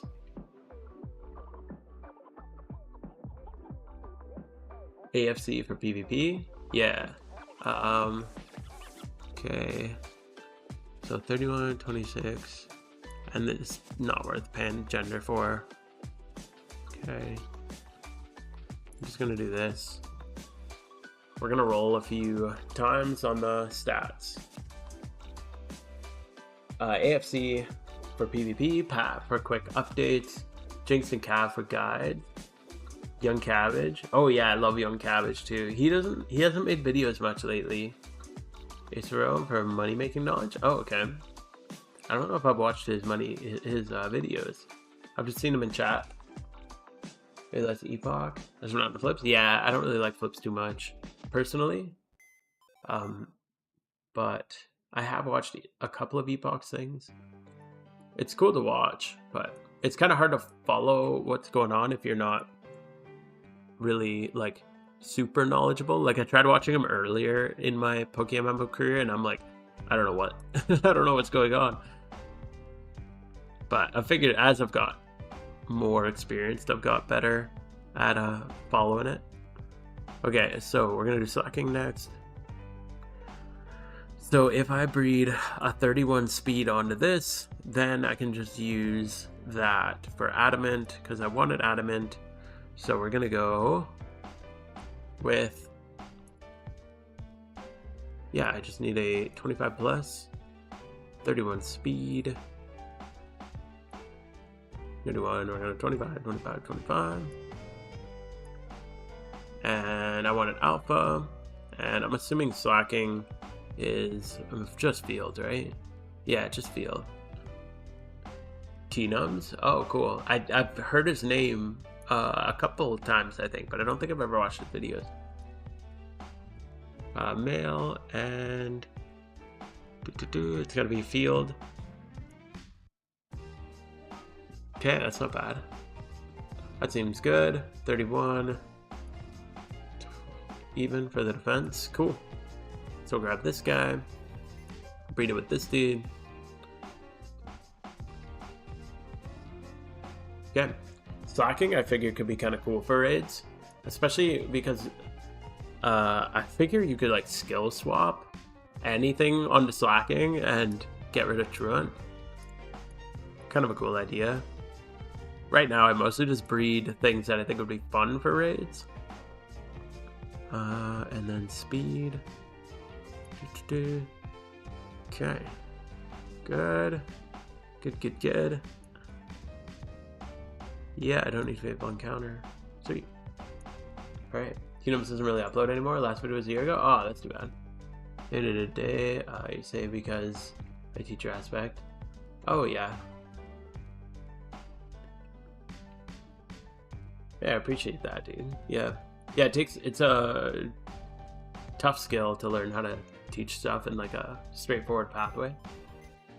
Huge power on slacking. Oh my god, imagine that. Skill swap on a Medi and then from... Wait, does Medicham learn skill swap? There's no way. That would be so broken. Skill swap. Yeah, okay. There's no way. Wait, shit, he does. What the hell? Medicham learned skill swap? Has he always... What? Dude, no way. That's insane. What the hell?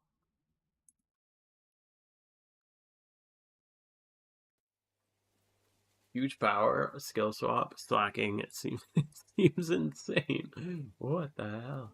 I tried flips for a few days. 90% of the time on my phone, I flip say listing not found due to bots or someone bought, but rather than knowledge.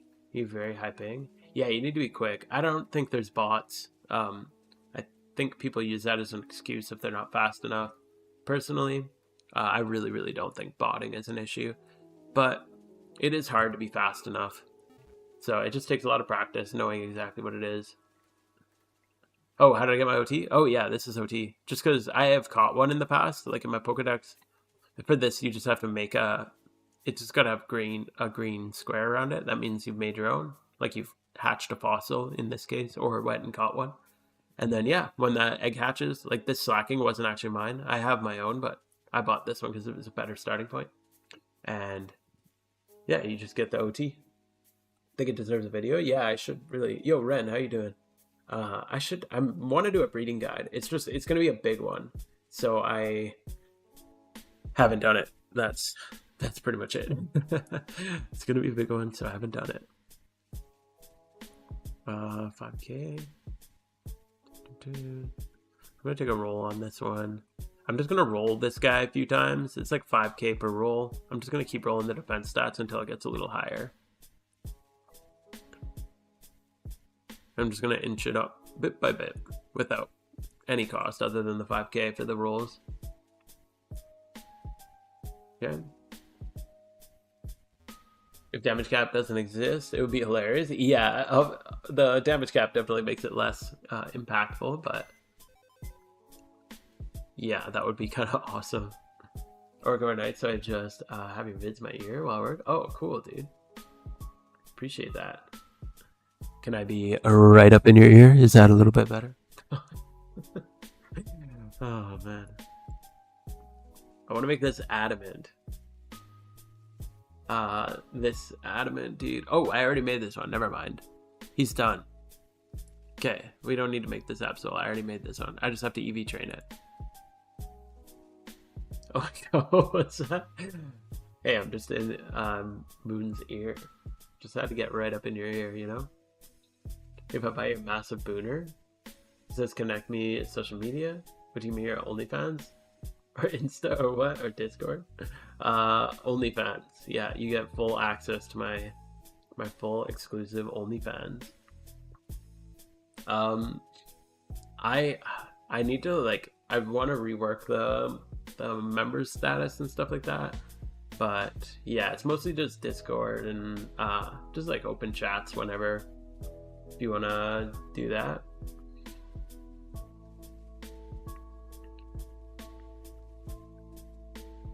A little confused. What are you trying to do? Oh, I'm just making some like good raid Pokemon. Yo, roll Jolly.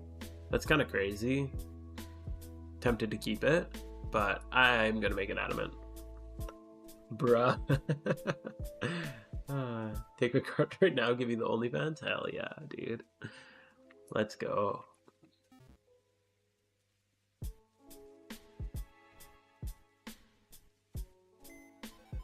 Yeah, honestly, I'm not gonna lie, I don't do too much for my members and stuff like that. I unfortunately don't have time. I really appreciate all the support for subs or members or all that kind of stuff. But for now, I wouldn't do it if you're looking for like extra content or anything. If you want to like toss some support, again, I really appreciate it. But I just don't have the time to dedicate to it, unfortunately. So it's mostly just for people who want to show a little bit of extra support, but no pressure. Like, just if that's something you're interested in. But yeah, unfortunately, I just don't really have the time to dedicate that extra bit to do videos for. Haven't done raids. I'm not familiar. Any recommendation for good? What are raid resources? I'd say the first one that you should build is probably a Sun team. Sun's got worse though as new raid mechanics have been implemented. Sun has just been consistently getting worse with like damage capping and stuff like that, and like permanent weather effects. I made a video called 3 teams you need for the Lunar New Year event. That one did a really good coverage of like some general teams that are really good to build for Lunar New Year. So I'd recommend checking that one out. That one covered Lunar New Year like super well, but basically it's it breaks down to have a team that can cover basically all the types. Fighting seems to cover a lot because Lunar New Year has a lot of normal types. What is it? Lightning or like electric, if you can thunder spam, that's really good because it hits hard and covers a lot of things. How do we roll? Crap, we're gonna have to roll this Aerodactyl again. We're gonna go 25, 25, 25 on a Ditto. If you ever want to just like slowly bring your defenses up, just do this. This is the best way to do it. I'll show you the percent chances of it. So I don't like the stats on this, like the defensive stats on this. 25, 18, 21, just a little too low. So I spent 6k on this Ditto, and now I have basically a 100% chance of 25 plus now.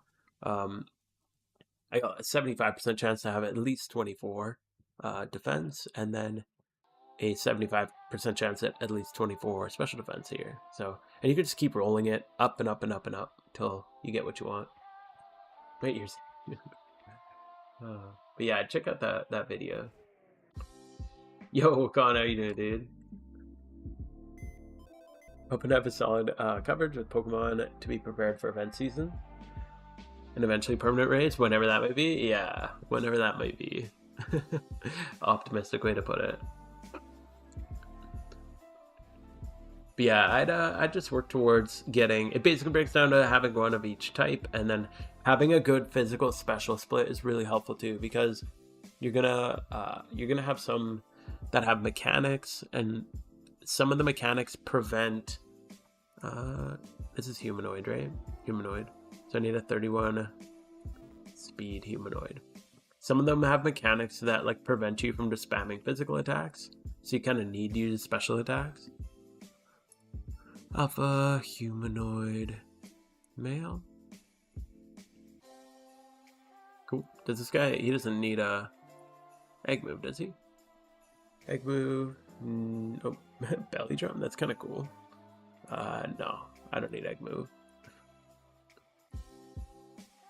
Okay. But yeah, having a good physical special split can be really helpful too. So I try to build like three, earth power users and 3 earthquake users, so that you have a couple physical attackers and a couple special attackers. Just a good way to split it up, depending on the mechanics that the fight has. We're gonna go attack band here. Whoa. No, we're going special attack. Okay, 31-31. We got decent defenses. Ah, crap. I forgot this is a baby. Wait, 9k? That's a weird gender split cost. Because we're going to need a modest breeder for that.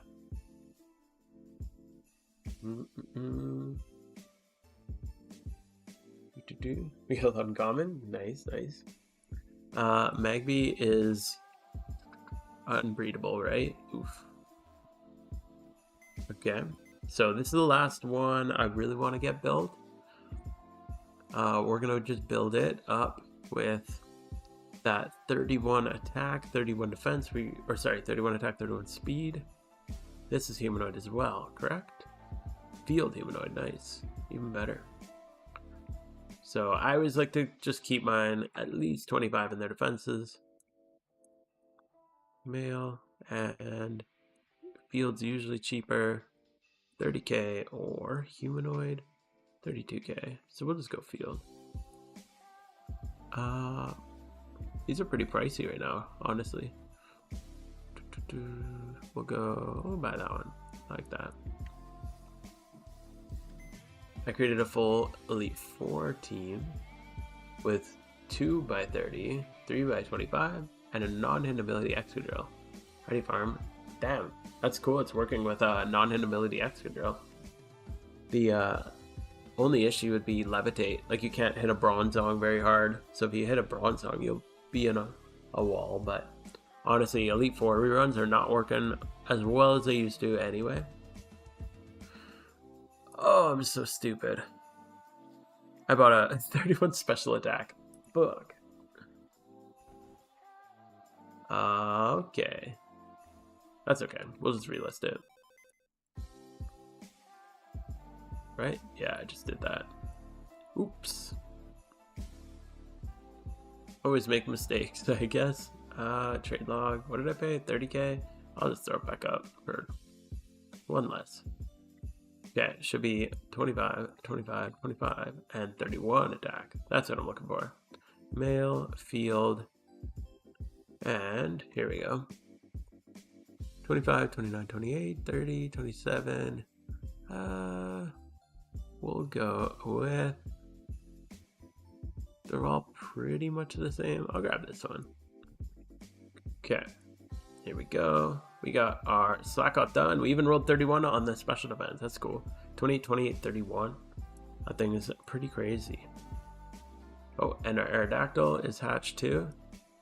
So we're at 30, 24, 21. I'm going to roll one more time, I think. Just to get as good as I can. We'll check what Dittos are available anyway. Just, it's always nice to have that good starting point. Yeah, that's a really good cheap Ditto. 6k to do that damage or that defense roll. I might as well. Definitely doesn't hurt. So we'll go 1 and 2, and we're just rolling this. They're all going up from that. No items necessary. And then we need Mienfoo. We're gonna get your attack up with this. Well, cool. All right.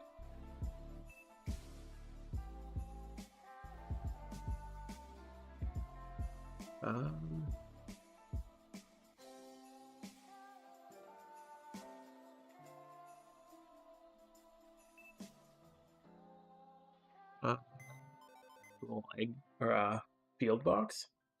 I got so many eggs right now. I gotta actually hatch. I haven't hatched in a little while.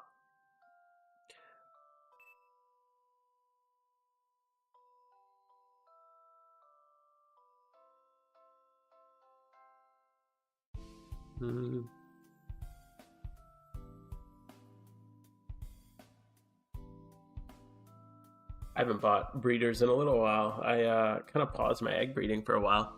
Okay, I just need modest on this thing. But I need to level it up, so let's get a breeder first. So go 25, 25, 25, 31, 31, and 4. And we're gonna get a male, because it's female, right? Okay.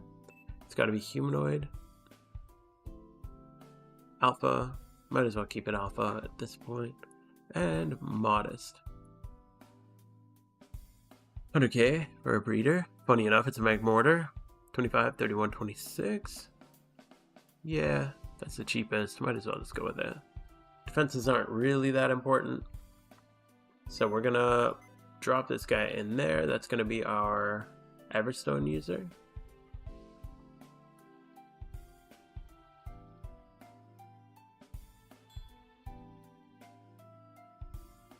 Okay, so it's gonna be our Everstone user. We're gonna drop this guy. Are you taking part in Darku's raffle? I don't know. I haven't seen anything about it. I see his giveaways he sometimes posts in his Discord. I usually sign up for those. See defense roll before IBs? Yeah, I defense roll before IBs. I find typically it's cheaper if you just go with like 25 plus defenses and then get the 31 attack, rather than trying to bring the defenses up afterwards, just because I'm rolling defenses. Cool, getting some male field breeders. Should be good. Get our Absol grind back on. Large EXP count needs 5k and it makes you evolve. Oh, okay. Oh, I think I have one of those. Thank you. I didn't even think. I always forget about candies. Just a large one will make me evolve. One large one? Oh, nice. Good call. How hard is it to make 200 mil with reruns? That's very hard. Holy crap. That's going to be a long road, dude. If that's your plan. I mean, if you're doing even 2 reruns a day, you're going to make, what, 800k a day? So, if we bring up our trusty calculator. Where's the calculator? Yeah, here. So, we'll bring up the calculator. So, if we're going 200 mil is your goal, you make 800k a day. That would be 200 mil divided by 800k. So you're going to take 250 days. So that's 250 days of doing like 2 hours of rerunning a day minimum. So that's quite a long path. But I mean, you can do it. If you do 1 gym rerun a day, then obviously 500 days, because you're going to make like 400k-ish. So 500 days. So that's divided by 365. A year and a third. So, yeah, I wouldn't really recommend doing that, but, I mean, you do you, dude. Oh, he's giving away, why is he giving away his shiny Metagross? What the hell? 1 mil to buy a raffle? Yikes. That's crazy. What's the money going towards?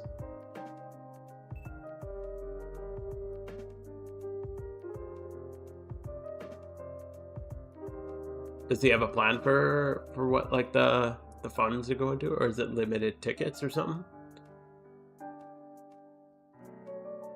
Giving away a shiny Metagross seems crazy. It's his OT, right? That would be nuts.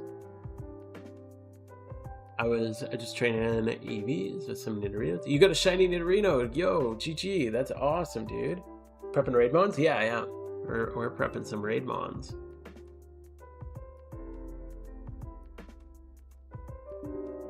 Oops. What the?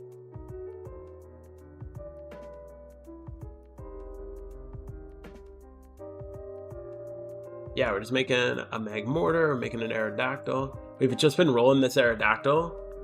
Because the cheapest 25 plus defense Aerodactyl was 150k or something like that. So I just bought a bunch of Dittos, and I've just been rolling defense on this guy. We finally got it up, so I'll get that one going on. Oh, he didn't even evolve. God damn it. You lied to me. It's okay. We'll use another one. What does he evolve at? What's the... Is it not a happiness? Oh, no, it's level 30. Okay.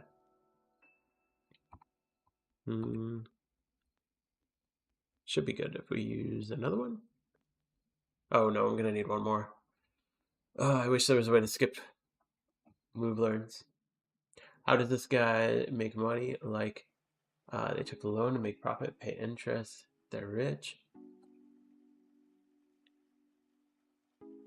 People who have like skulls and Desu lab coats, they've been playing a long time. You don't really, you wouldn't, I can't imagine a new player getting to the point where they get like a Desu lab coat. I mean, maybe. Oh, XL, that's okay. He said he wanted some content stuff with the money for the cap to 200. Ooh, yeah. That's cool. I'll probably pass, but I just don't have much interest in non-OT shinies, and I am not a gambler at all. So let's send this dude 90k for the field box. What's this? Oh, damn, thank you. Appreciate that. Thanks, Sushi. So we got him done. We're gonna get a flying. What do we need? We need, oh no, we just need 31, 25, 25, 25. We need to be a ditto. Ditto. Oof, these are pricey right now. They were cheap. Earlier in the week I was looking, they were a little bit cheaper. But that's alright. Not too concerned. Oh my god, dude. This is the second time I've done that. Why do I keep buying special attacks? Oh, I know why. I was just breeding a bunch of water spout Squirtles. So I got special attack on the mind. I'd seen in Pat stream someone donated 200 mil to him. Yeah, I heard about that. That's crazy. We're gonna find a sugar daddy. Dedicate years of your life to making content, and maybe one day you'll get a sugar daddy of your own.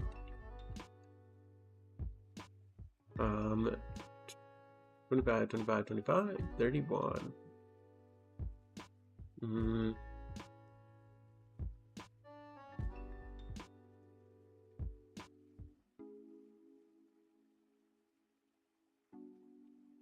Okay, so we go 25, 25, 31. No, just ditto, because it's Aerodactyl. Okay, 31 attack now. Okay, so we're good. We'll go with this guy. There's a ridge I see daily in your stream. You have 7 mil minimum. Which you're hiding. Yeah, I make 7 mil a day, easy peasy. No, I definitely don't feel rich. I burn through my money quick because egg hunting is rough. Hold up, let me check the difference. So let's say 25, 25, 25, 31 male flying. So that's 50. Oh, it's ditto. So this is the cheapest. So we'll just roll this. Okay.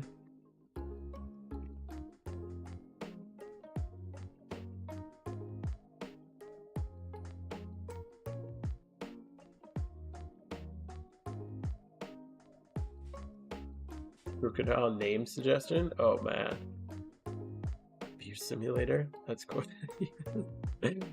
God. That's funny. That's cool, dude. Shiny Crook is awesome.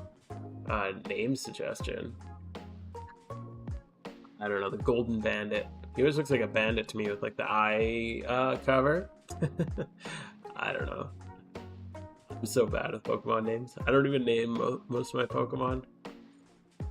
Oh, I forgot to set up the Magmar. Here we go. We need special attack. We need speed lined up here, and then 25. Make it a female just in case we ever want to make a change. We're good to go. Yeah. You have to be comfortable at least rocking Red Reaper. Yeah, for sure. It was a hell of a lot of work. But after that, the Pokemon equivalent of house board. True.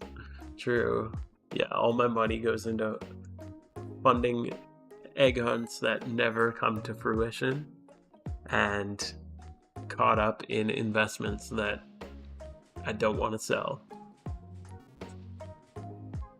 Like my Red Reaper hood. Not that that's an investment. You're field, right? Yeah, we said field and humanoid. 48 or 49, so we'll just go field.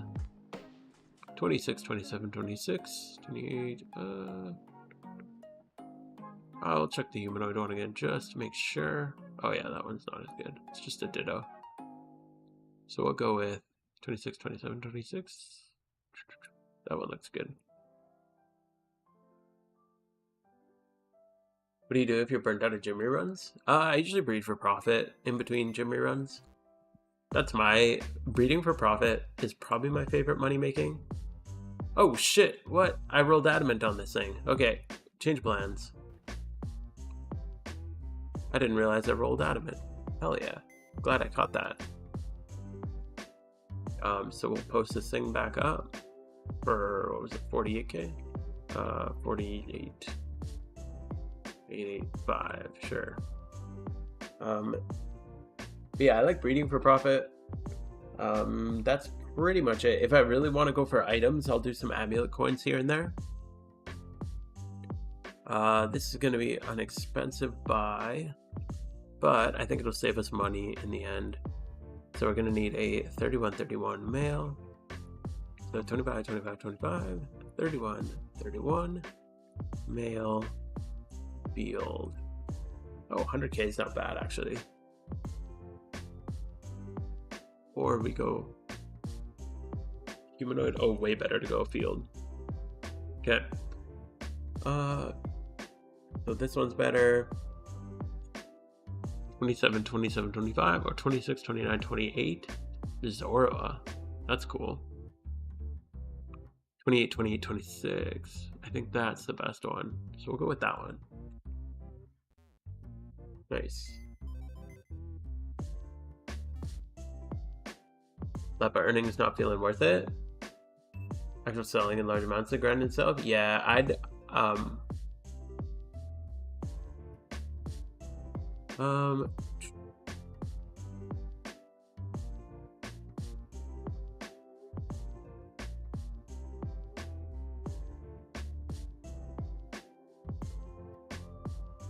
yeah, Lepas definitely get pretty grindy after a while.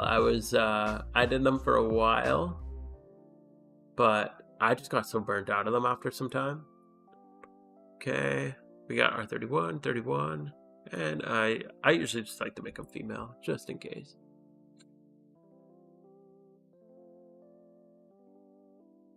Okay. But yeah, Lepas can be a damn burning out, man. I don't know why. I don't mind doing gym runs, but I get so burnt out from the Lepa stuff. Just having that timer linked to it just makes it much more draining. Knowing that you can like do your gym run whenever you feel like it, just something about that feels more chill. We go ditto. Cool. That'll be good. Started rent service. As I said, I got 30 mil of vanities I brought during the event and generated 400k a week. Oh, okay. That's crazy. I don't wear vanities very much. No promotion. Huh. That's kind of cool. I find that so weird that people rent vanities. That's just so scary. Like, if someone steals it, imagine that. Like, obviously they'll get banned, but you're not guaranteed to get your item back. So that's what I'd be worried about. But if you're willing to take on that risk, it's probably pretty good money. BP to cash, the best thing is just buy items and put them on the GTL. That's the best way to go. Last thing I need to check, 25, 25, 25, 31, 31. We need 4. And I want to see the price of a male adamant flyer. 109 compared to a ditto is 250. So in this case, it's worth paying the 21k on this guy. This will save more money. 300 stacks just sitting there, and people on trade chat, 300 stacks? Holy crap. Yeah, you just ignore people that offer you low balls, though. Like, you don't have to even take that. What I did when I used to sell Leppas is my standard price was 79k or 80k. But like, let's say I was selling for 79k, I'd say 79k or 78k if you buy 10 plus stacks.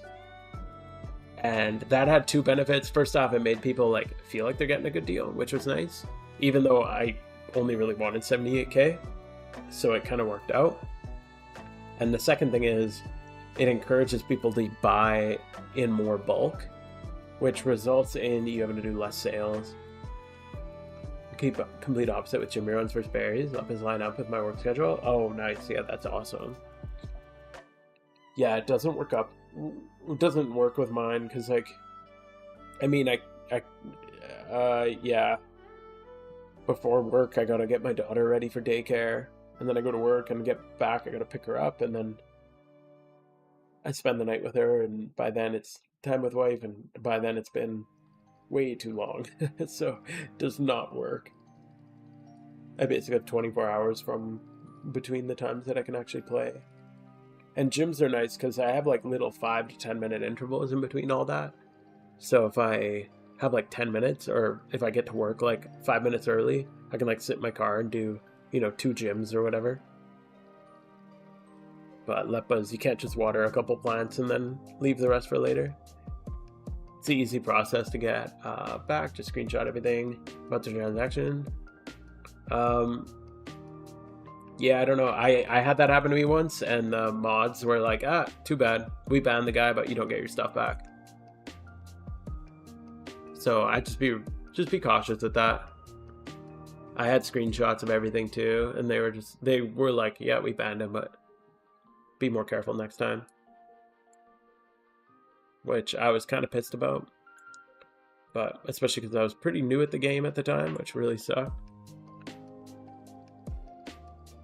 The part that worries me is I have ingredients ready to make 400 more stacks. Holy shit, dude. You've been grinding those things. Yeah, sell that shit off. That's so much money. That's wild. Alright, I think we got these guys done. After this, we're gonna go do some single encounters. We're gonna keep going for Absol. I think I'm gonna do partial single encounter and partial egg hatching. So I need him, and I need him. I don't know if I even need these two to catch anything here. Okay, modest. So we need one more breed on this guy. So we're gonna go last breed. We got 25, 25, 25, 31, 31, 4. We need a male flying type that's adamant. Okay. 25, 25, 1, 2, 3, 1, 2. Here we go. Okay, there we are. Level 100 Staraptor. Is that from a ball? Yeah, Cherish Ball. Those are always underpriced. Especially with 30 attack. Damn. It's actually crazy Staraptor. But I think I'm just gonna put it in. So, I'm actually tempted 30, 25, 31, or 28, 25, 27. Tempted to just get this one. I like this one. 20k more. Yeah, I'm gonna get that one. 20k more for a chance at a green number. I like green numbers. Who doesn't? And we need the speed to be banded. We need Everstone. There we go. We should be good. That's bad. Ace had made a big blog and forums to report the scammer, including IGN. So no one gets scammed. Yeah, that's good. If one person gets scammed and unfortunately if they weren't to not get their stuff back, then at least nobody else would get scammed by them. He got scammed most time, I think, due to service he got back. That's good. He's a secret mod, yeah. I feel like maybe it's like people have been in the community longer too. Like I got scammed probably I'd only been playing the game like 3 months, 4 months, and it was just before I started making videos and stuff. So I don't know, maybe they didn't care about me, I'm not sure. But yeah. It was only like 2.5 mil or whatever, but it still sucked when I was like new at the game. Is 10k more? The age-old trick of the listing. Oh yeah, 109k. Oh yeah, 10k more. True. The 999 got me. True, dude. That's why I always all my listings. If you ever see my listings, I'm a 999 junkie. 999, 998. All the 999s. Always the way to go. All right, we're gonna hatch some eggies and grab these 3 because I need this. I need this to imprison Pear Song if an Absol comes out. I need this for the explosion Soul Rock. And I need this for Arena Trap. So we're gonna grab these guys. We're gonna hatch an egg. I'll finish this egg first. And then we're gonna hatch a couple Absol eggs while we do a little shunting. And we're gonna pray for the Absol. Cool, I'm glad we got these. I've been wanting to get these guys done for a little while. So now I just need to EV train them. Couple attack guys. And then 1 special attacker. I got a couple more. I want to breed a Marowak. I think that could be a good ground attacker. I want to breed a Golduck. It's a decent special attacker, but also it has skill swap. Excuse me. Has skill swap and Cloud 9. So obviously I'd have to either breed it down from Alpha or Ability Pilot. But yeah, you can skill swap Cloud 9 to get permanent weather negation in raids, which seems really cool if you skill swap it onto the ads. Sharpedo just seems like a cool dark attacker, and water types seem nice. You can boost them up in rain, so he could be good. Not enough water physical attackers. Yo, Backlit, thank you for the follow, dude. Appreciate it. Piloswine or Mammothswine seems like another really good one. Ice and ground. It's got access to both, which is really good. And this one I've already built up. This is just a defensive tanky boy. So cool. And then I got, after that I'll have like almost 2 boxes of raid mons. I gotta organize my boxes. YouTube videos are great. Gotta cut. Oh, thanks, dude. I appreciate that. Thanks for hanging out. Good to see you here. Yo, here we go. Okay, we're done. We got those guys done. So we got the Adamant Aerodactyl. We got the Adamant Slacking, Absol, and Mienfu. And then a modest Magmortar. That'll be good. Magmortar's been used for a few, and I haven't had one, which has been a little rough. And we'll drop this guy off. We'll be able to hatch 3 eggs at a time safely. So we'll just do that. Get a couple eggs in. And we're just going to go to Giant Chasm and do some shunting down there. And we're going to pray for the shiny Absol. I made myself some Empoleon with hidden ability. Oh, competitive? Yeah, that could be really cool. Especially, that's its hidden ability, right? Am I crazy? Empoleon competitive? Yeah, 111 special attack. It's a little slow, but by the time you set up Tailwind, speed EV train it, should be all good. Alright, we go in here. We're going to go with the Expert Lure and let's get at it. Let me get my Architect back up. There we are.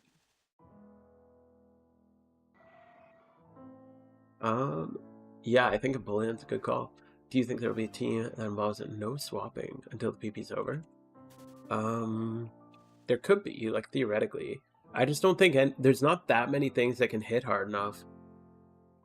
Like, I did a lot of testing, and there's so many immunities Like the amount of either flash fire or water absorb or even just a ground type negates the ability to just discharge spam.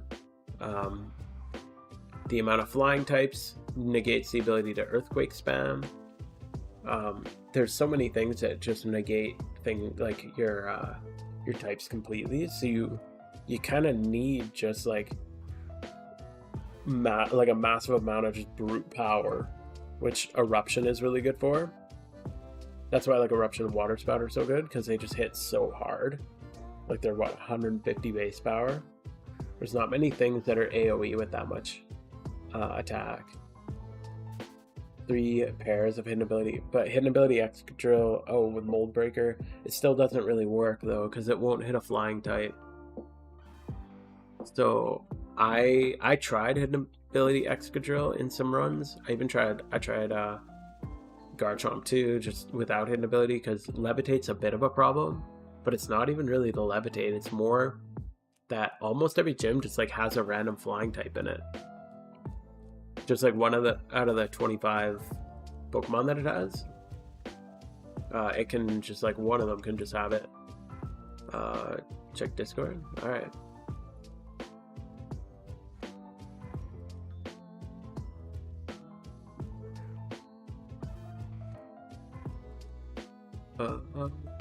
Yeah, I'm making a board.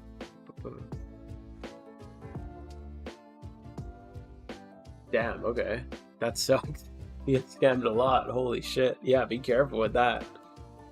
And like I said, most of the time you'll probably be fine, but I had it happen to me once and they were like, hey, we give you a warning the first time you trade. Or this, I think I did it. It was a mail trade. And they're like, hey, we give you a warning. So you should have listened to the warning. So just be careful.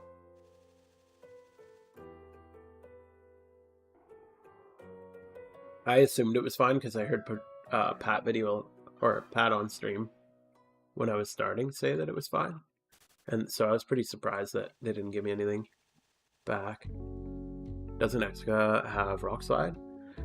Yeah, but if you use Rock Slide, then you need to use Wide Lens because Rock Slide's low accuracy, so you lose the choice band, which really sucks. So you just lose a lot of your power. And Excadrill, he's not bad, but he's not like the hardest hitter in the game.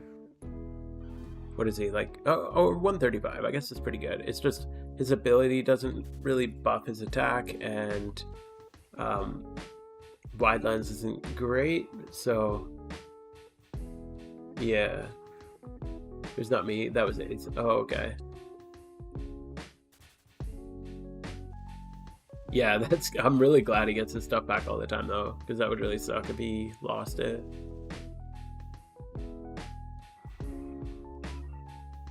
But yeah, the mods in this game seem very inconsistent with their rulings. Like just from what just the hearsay I get around the game. Some people have a really hard time getting any support. Some people get it really easily. So yeah, hard to say. But I feel like 9 times out of 10 you'll probably be fine. But yeah, that's good money if you can just like loan out your stuff for a little bit. You might as well.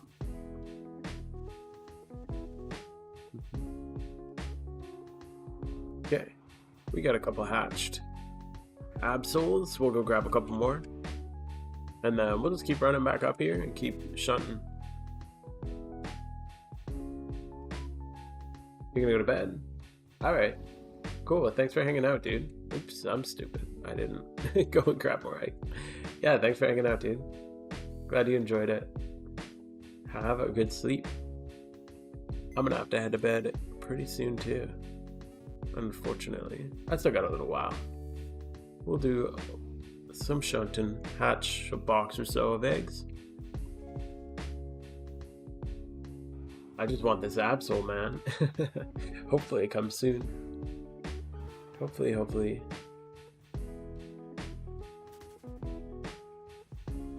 I was debating doing Ho tonight. My refresh went up. Am I in Cali? No, I'm Canadian. I'm in Alberta, Canada. So it's currently just about 11 o'clock for me. But 11 o'clock is pretty late when you have a year-and-a-half-old baby who wakes up at 6:30. Today I'll ask Rach if he responds to me, I hope. I see a weird pattern, like he sometimes is very active, or sometimes no one does. He knows something's cooking in the future. Yeah, I don't know. I would assume like they probably take a bit of a break after event season. I imagine that's a lot of work for them. So yeah, I'm not too sure. But yeah, it's good to double check. I would assume the official answer will just be like, don't lend out your shit because you're not supposed to. Like if you read the terms and conditions that you agree to, if you and also even when you mail, like if you when you make a new account, the first time you open up your mail, they're like, or the first time you ever trade, it gives you like a pop-up and it's like, warning, like anything that you send, you agree to giving to the other person, regardless of any like conditions that you've set up. So just be mindful of that. That's why after I did mine, they like resent me that whole warning, and I'm like, oh well, fuck, I guess, fuck me. But yeah, they just like sent me a screenshot of it or something like that. So that kind of sucked, but they might maybe take it more seriously with like a Detsu lab coat or something. I can't imagine getting spammed out of something like that. That'd be brutal. I heard of one team that has a shiny, what is it, a Raikou or something? A shiny legendary? And they just pass the shiny legendary around between the team. I was like, damn, that's risky. Hopefully it's only with like, you have to be part of the team for like a year or something first. Because if I was thinking if word got out about that, I could see people applying to the team just to steal it. I mean, those things are like, in terms of RP, they're worth like a car, basically. Like if you were to convert it to, if you were to convert that to USD, it'd be like 20 grand. Team Pori's got a shiny Suicune, that's crazy. Holy crap. Yeah, I hope he keeps it tight to himself. When I heard I can't remember what team it was, somebody was saying that they just pass it around. Oh, nice.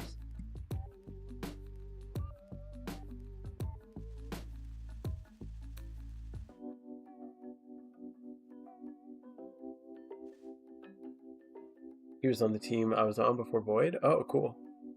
I think Young Cabbage did an interview with that guy a little while ago, didn't he? Not a little while, like probably 8 to 10 months ago. And to say, ask about his own. This guy's mysterious. He does what's riskier. Makes blogs about scammer. It's weird to see some of this stuff. Maybe an insider? Oh, yeah. Yeah, maybe. Yeah, I'm not sure. Could be that he's just willing to take on the risk. I don't know. That was him? Oh, cool. Yeah, that was a really cool video. It was interesting. I can't imagine like that excitement, that crazy, like, that would just be surreal to see a shiny legendary. At this point, I just want to see a shiny at all. I'm curious what I should add up my encounters, put them all into my actual encounter counter. Because I have, how many do I have on my phone? Let's add them up. I'm not that dry. I don't even think I'm technically dry yet. We're at, so on my phone I got 3151 plus 5 times 2372. So that plus 5337. So I'm only at 20, like just over 20k encounters right now. It's not too bad. Just feels like a long time because it's 2,000 are hordes, but everything else is singles. Oh, and I've been collecting data at this spot too. I'm actually gonna swap my encounter counter over because I'm trying to Trying to get 1,000 encounters in a few different single encounter spots. So I guess plus another almost 600. I figured it would be kind of a fun video idea to... I'm going to try to find like a comparison between all the single encounter spots. Not all the single, but like all the good single encounter spots. So like how likely are you to get a to get like a rare shiny, I guess, from this spot? How likely, like what % chance do you have to get a rare encounter at like Petalburg or any of the other like, you know, good single encounter spots? But I don't want to just do like 100 encounters. That doesn't feel like accurate enough. So I figure 1,000 encounters should be a decent amount of data. So I'll collect 1,000 encounters at a spot and then do a video on it, and then I'll probably just make it a multi-part series. Probably a little shorter video, but that's my plan for my next video. I just need 400 more encounters, 413 more encounters, and then I'll have a decent amount of data on it.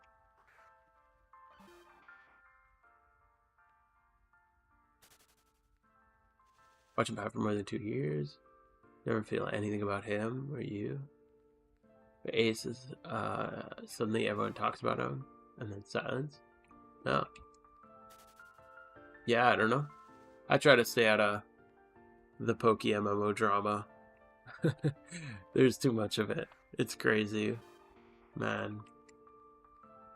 The amount of like, I don't know. I don't want to get into it, but the amount of Poke MMO drama is pretty crazy. Somehow everyone tries to bring me into it. I'm like, I don't care. I just want to vibe out and play some games, my guys.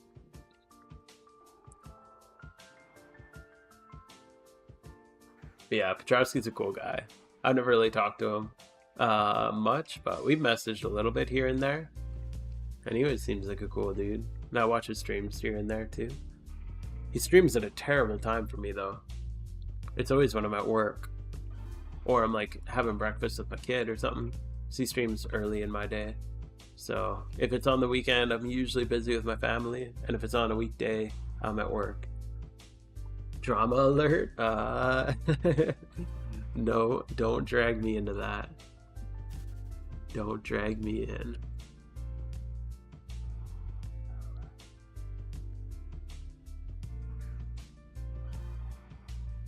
But yeah, I don't know. I wouldn't be surprised. A lot of stuff is just miscommunication too. So it's just like this person thinks this person hates this person, so they do a whole weird, I don't know. It's also weird. I just like different colored pixels and figuring out how to break the AI. During Jirachi, he was the first to upload. Oh, cool. All Chinese were even trying to beat it. Suddenly 3 days in global. Pats is scored. Everyone's talking about him and silent. Oh yeah. Yeah, for sure, for sure. Yeah. Yeah, I mean if you solve the fight first, like if you're the first one, especially beating the Chinese, that's definitely gonna get you attention. That's like fuck, I knew his name. Who's the one who solved Darkrai first? And was it Darkrai? I'm trying to remember his name. I can't remember. He solved a couple. There was one guy who solved a couple of the fights first. And he became a big name too. But yeah, then after event season, you know, they're solving the raids and then no more raids. So nobody's gonna pay attention if there's no raids to solve. What was his name? I literally credited him in a video.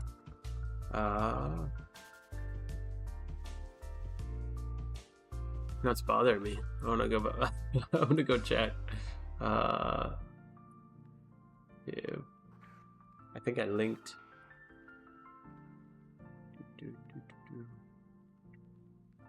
We're gonna go here. Was it? Is he the one who figured out? Was it Suicune? I can't remember. No, that was Conclude who solved Suicune. What's your defense roll template? Are you talking on like raid mons?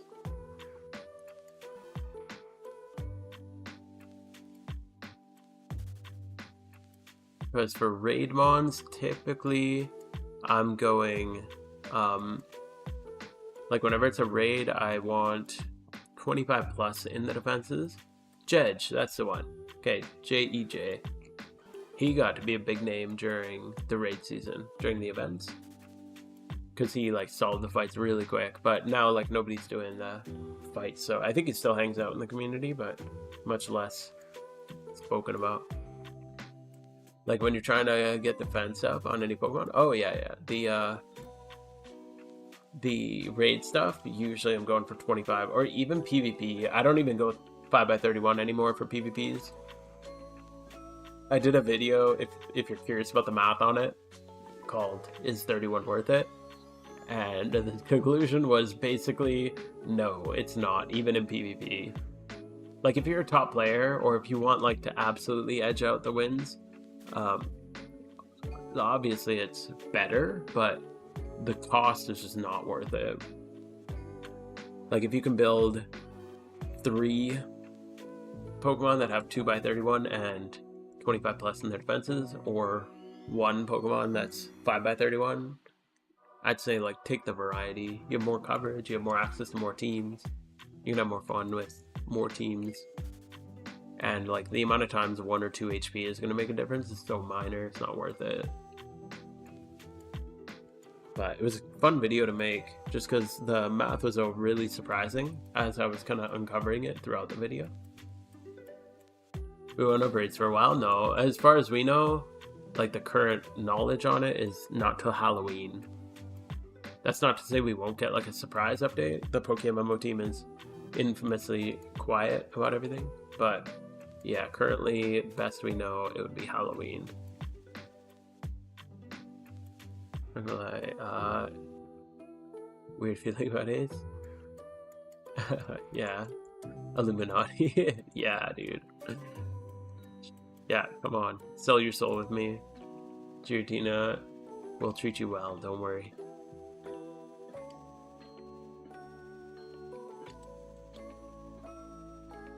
That's the nice thing about being too busy to get caught up in drama. Like I don't even know how to or I don't have time to open any of the Discord crap. I wish I could be more present in like the bigger Discords like Pat's, but I just don't have the time. I pop in every once in a while, but don't have enough time. Jedge carries Cav. Oh yeah.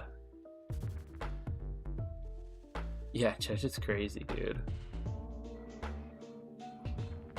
All the high level raiders have like 4 sets of raid mons. Yeah, that's crazy, dude.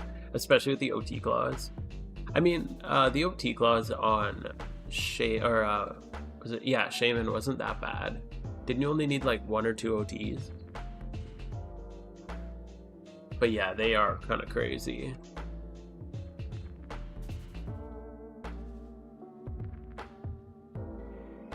I like just having a big variety of random stuff. Was it 2? Yeah, I think it was 1 for all the actual raids and then 2 for the final. Yeah, the Shaman. Yeah, Jedge is kind of crazy, dude. He did, I'm pretty sure, why can't I? Oh yeah, it's here. Couldn't find the hotkey. Pretty sure he solved Darkrai too. So he was crushing it when the events were coming around.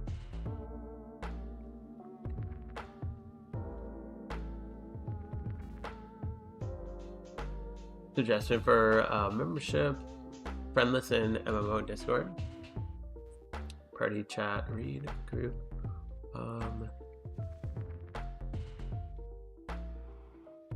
Suggestion for membership. Oh, for membership, I see. Friends list in MMO. And Discord, priority chat read, yeah. Group talk for video suggestions and feedback, special stream invite a few times a month, like shiny charm shares. Yeah, that's true. Yeah, those are some good ideas.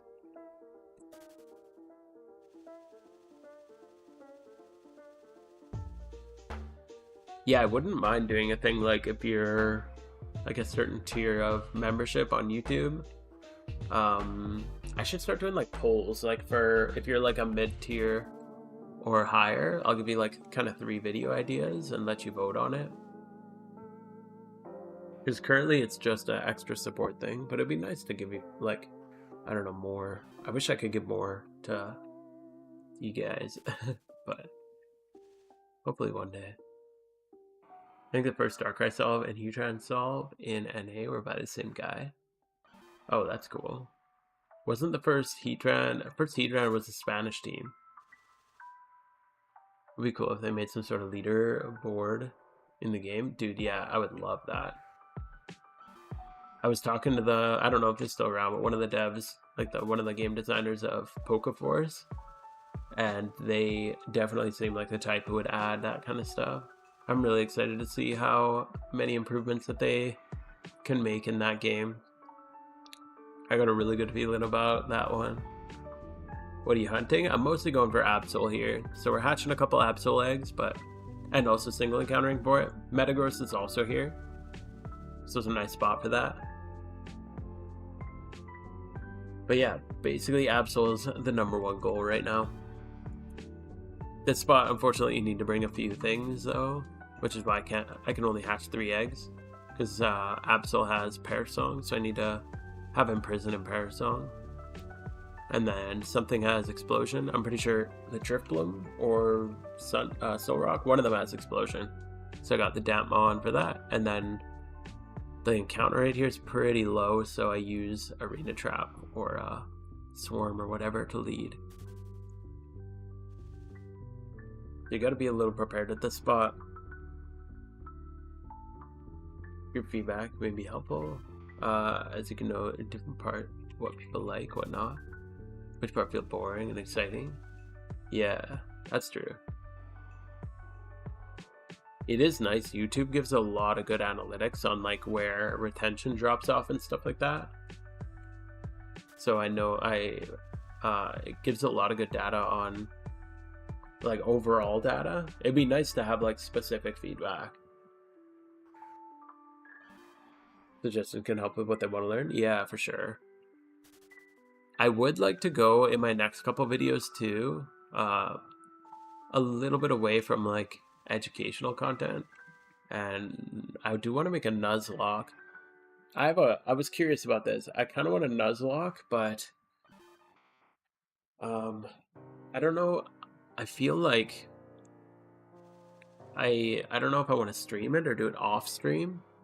So I keep going back and forth on it. I feel like it would be fun to do on stream because, I don't know, it'd be fun to do like with you guys here. But also I feel like a Nuzlocke would have a lot of downtime in it. And a lot of like, I'd have to be reading and prepping and like studying gym leader teams and stuff like that. So I feel like it would probably be more entertaining as a video than as a stream.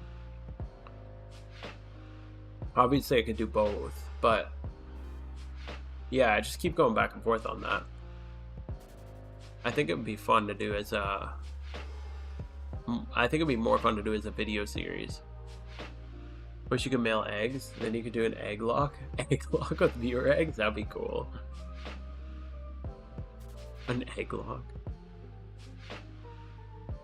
I saw a dude on Reddit the other day, the PokeMMO Reddit. It's not super active, but it's got some stuff in there, and one of the dudes was saying he was going to do a run and he was only going to use the Pokemon that were mailed to him from like the Reddit post, I think was the premise of it. I thought that was a cool idea. Be fun to do a Nuzlocke kind of like that. But yeah, it'd be kind of cool to do like a specific, I don't know, like an alternate to a Nuzlocke. I don't know what else you could do specific to Poke MMO. Because obviously the thing that would make it more difficult is not interacting with the like the community things, like the GTL and stuff like that.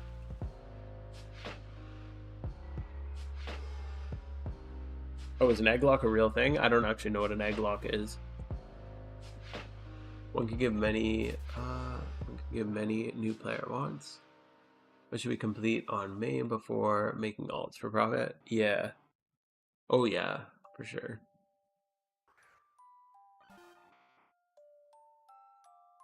Yeah, I got a list of like 50 videos that I want to make.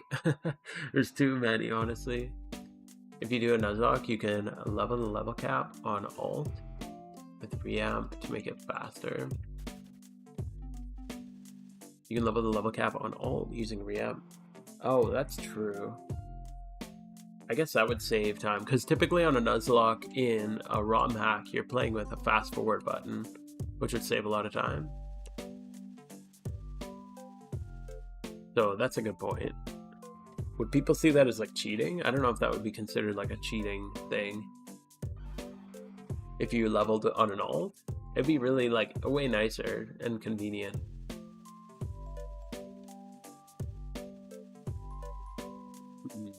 I don't know. Yo, Reborn Musma. How you doing, dude? You're a new player? Oh, welcome to the game, dude. Glad that you're finding the game fun. And, or that you're finding my videos helpful for the game. Hopefully you're finding the game fun. Oh, the berry farming guide? Yeah, that's a good starting point. Once you got like a decent sum of money, that'll get you going pretty good. That was one of my earlier money-making methods. You usually use rare candies to hit the level cap? Oh, okay.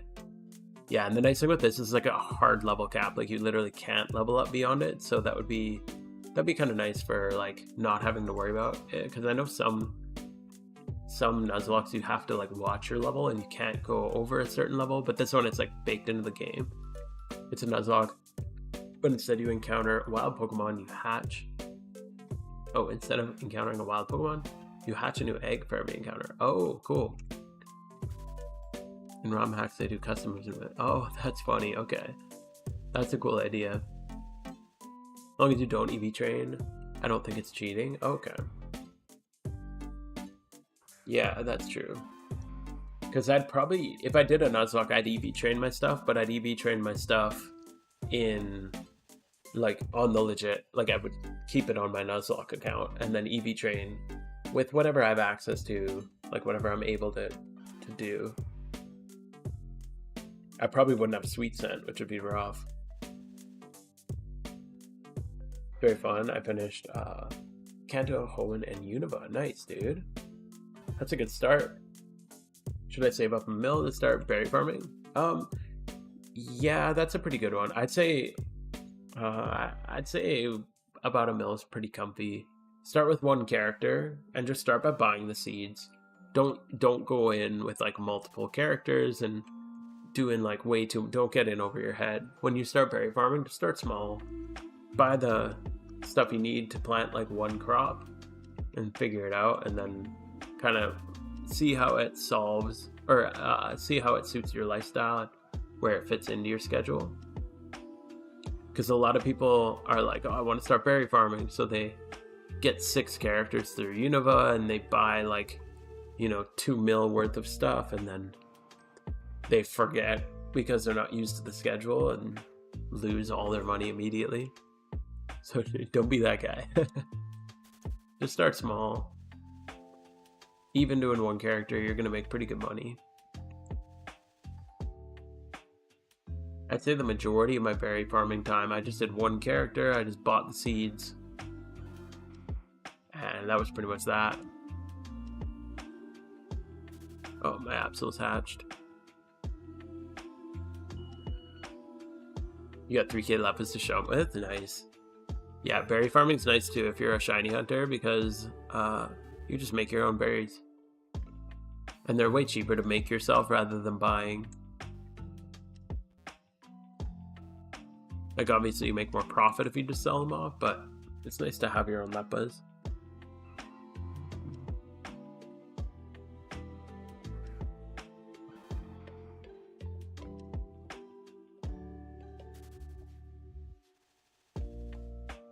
Yeah, the hardest thing with berry farming is pretty much just fitting it into your time, because it runs off real life time. So if you screw up your time, you're a little cooked. Yo, thank you for the follow, dude. Appreciate that.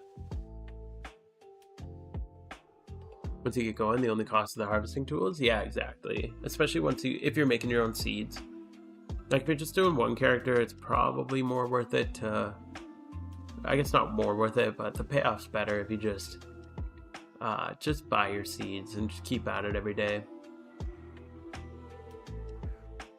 But yeah, once you get like multiple characters through Unova and you start harvesting your own seeds, yeah, it's a really nice way to do it. I feel like market price of it. Yo, Gygax, or Gigax, thank you for the follow, dude.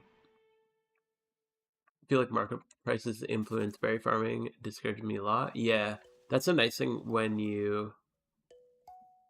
do you mean the market price of seeds or the market price of leppas? I feel like leppas are pretty consistent. I think I got trade chat. Curious. Our leppas, they're usually around like 78, 79k. 76, that's pretty low. Is that the only one selling them right now? Oh damn, 750? They're low right now. 76. That's crazy that leppas are so low. I'd say like 78 to 80k. Yeah, 78k. That seems like a pretty reasonable price. You sell for 77? Yeah. See, when I sell for like 79, and when I buy for 75. That's the way I go about it. But I don't sell them anymore. I don't even really buy them anymore. I haven't been leppa farming in a long time. Or, I mean, I haven't been leppa shunting in a long time.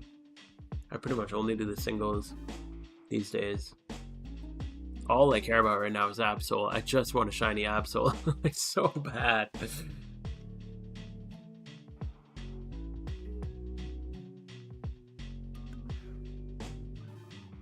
Yeah, the prices, of the seeds, yeah. Once you get a couple characters going, it's not too bad. Because if you got a couple characters running, you can make all the seeds yourself. And then the only thing that the price is tied to is the harvesting tools. And harvesting tools are a set price by an NPC. So you can't actually, like, the price can't get manipulated because it's held by an NPC. Yo, Crescent Chaos, how you doing, dude? I have 3 accounts and use 2 for seeds and 1 for leppas. Yeah, that's good. You don't need to do 6. Like in the video, I just use 6 because that's the way the math works out. But if you do 3, then you just do like your cherry berries one day, and then the next day do your Picha and Ross, and then just keep that alternation going, and then keep a leppa going every day. So 3 works really well. I did 4 when I did mine, and that worked pretty good. That way I'd do 3 on seeds and 1 on leppas. And that was a pretty good rotation. But yeah, whatever works for you. Even if you just have 1 character, I wouldn't necessarily recommend doing this. But if you have 1 character, you could do like 1 day Picha, 1 day Rost, and then 2 days in a row of Cherry, and then finally do your leppas after that. But yeah, the payout for that would be really slow. You'd only get money like once a week, which would be a little rough. What do you mean for seeds? Like you need very spicy, plain bitter, and plain sweet seeds to make leppas. And you get those by breaking down. You get spicy seeds from cherry berries. So you can just grow cherry berries and then buy harvesting tools and use the harvesting tools, and then when you use the harvesting tool on cherry berry, you get spicy seeds, and then you just use those for leppas. But you also use some of those seeds to replant your cherry berries, so you never have to buy them again. So once you buy them once, you never have to buy them again. My goal for this game is to get my favorite shinies, which is Charizard, Gengar, Haxorus. Nice, dude. 2 out of 3 of those are easy to get. One is a very good long-term goal. We'll put it that way. Charizard's basically same shiny rarity as Absol, maybe a little bit rarer even. And I've been going for Absol since April, which is, we're coming up on a year. So we're almost a year into the shiny hunt. Kind of crazy. We'll get there one day. One day. But yeah, Charizard's basically just an egg hunt, so it's just very expensive. You can single it, but it's a really bad single spot. Because I think the only single encounter shiny there is Charmander, and it's such a low encounter rate. You want to get into PvP too? Nice, dude. Yeah, I've been playing a little bit of doubles. Or I was playing a little bit of doubles until Monster Hunter Wilds came out. Now I'm mostly just playing Monster Hunter Wilds. But yeah, doubles has been really fun too. Randoms I really enjoy too. I just like the faster gameplay. The stall in singles just kills me. I find it so boring.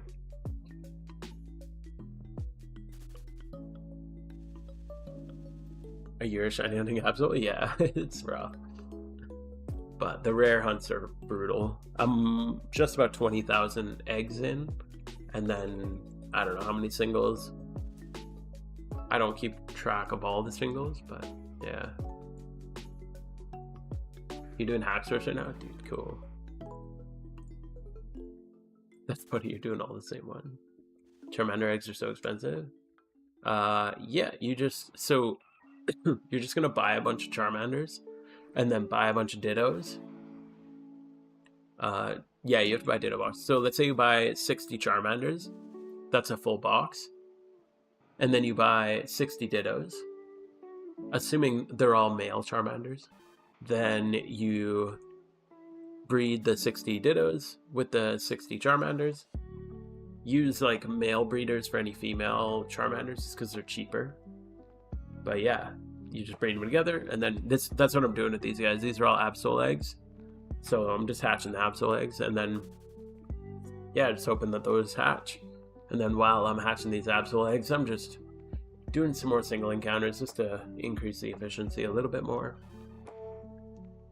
But yeah, a Ditto box, like 60 Dittos, will cost you about 300k.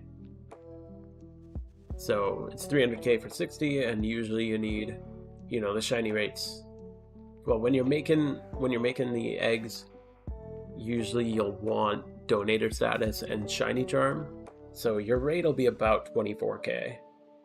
So I'm just about at the odds for the egg encounter anyway.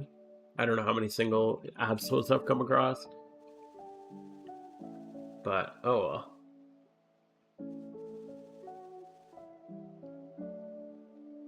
And then yeah, the way to do it most optimally is instead of just getting 1 box of Charmanders and 1 box of Dittos, get like 8 boxes of Charmanders if you have the PC expansions for it. So get like 8 boxes of Charmanders and then 8 boxes of Dittos or male breeders, and then pop a shiny charm and get all of the boxes made. So you have like 16 boxes of breeders, and then breed them all together within the hour, and then you get all your eggs made on the shiny charm at the highest rate of shiny. Or getting a decision to go for Beldum. Yeah, Beldum's like the most expensive. Not like, it's literally the most expensive thing to shunt. Because it's genderless. You don't get any male breeders. The nice thing with Absol, it's a little easier because it's 50-50 gender. So half my breeders, I can use male field breeders. And a box of those is like 70k. So for every 2 boxes of breeders I buy, one's 300k for Dittos, and the other one's only 70k for the males. So it's not too bad. And Alpha, because I'm doing the Alpha hunt for Absol too, you just pay the 5k to make it male, and then you don't have to get Dittos. You can just use the male breeders for all the Alphas. But even with male Alpha fields, it's still 2.4 mil per box, which is crazy. Do you have to hatch the eggs one by one in your party? Yeah, you do. Like 5 eggs, assuming you have a 5. Yeah, so 5 eggs takes like 5 minutes to hatch, give or take. With donator status, so if you have donator status, it makes it a little quicker, and if you use flame body, it makes it a little bit quicker too. It's 6 minutes by default. It goes to 5 minutes with either flame body or donator status, and then 4 minutes if you have both. So usually I just hatch AFK. Like most of the time I just open my phone when I'm like doing chores around the house or something, or like on a walk with my kid. I'll just open my phone. I don't even look at it. I just throw 5 eggs in, and then we go do our thing, and every 5 or so minutes I look back at my phone and I just sit at the PC, move them in, and then put my phone back away and just leave it unlocked for like 5 minutes or whatever, and then whenever I have a chance I just swap the next 5 in. I just keep it like that.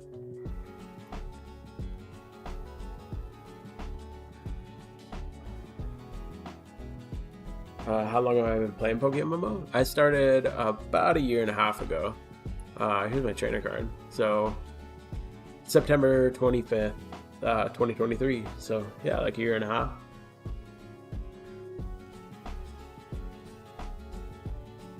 So not too long, but I've just been playing a lot since I got started.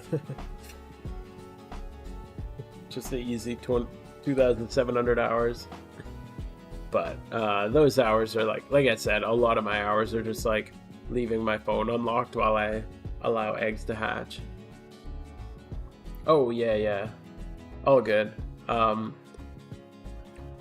Yeah, you have to hatch your eggs in your party. So like this, like I need these 3 to do the shiny hunt here, so I can only hatch 3 at a time here. But most of the time when I'm shunting, most of the time when I'm hatching eggs, I'm just AFK. I do it on my phone mostly. I just have it on mobile, and I just put a flame body, and then I got 5 eggs, and then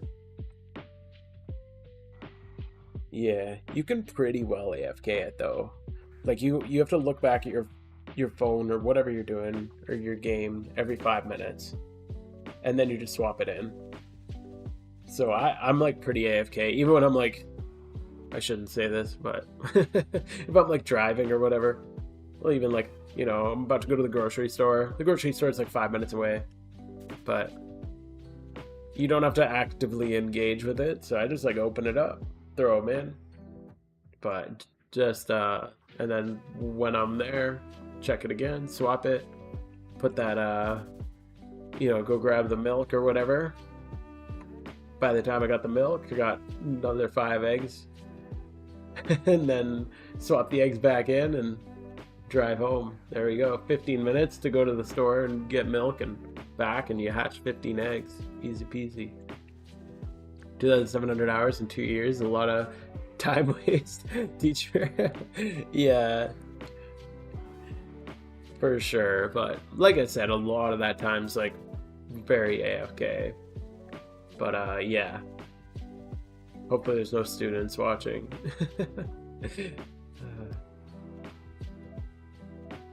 Yeah, Pokemon on Android. Yeah. So it works really well on Android. I've heard it's a bit of a pain on iOS. But yeah, gotta hatch those eggs, man. Even if you're driving. Just don't play and drive.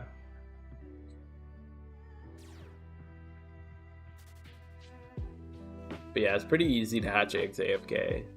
I do have a video on the egg hunting that goes over it pretty extensively. If you're curious about that, you can check it out. It's an older video. I think it was one of my first videos, actually. What was it, like my 5th video or something? 4th video? It was way back. Oh no, it wasn't that old. My 8th video.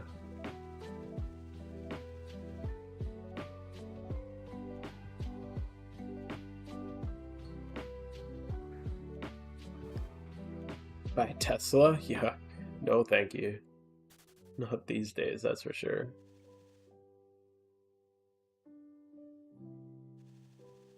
Only 80K? Yeah. Was a main money making method? Yeah, mostly reruns. I was just really consistent with reruns.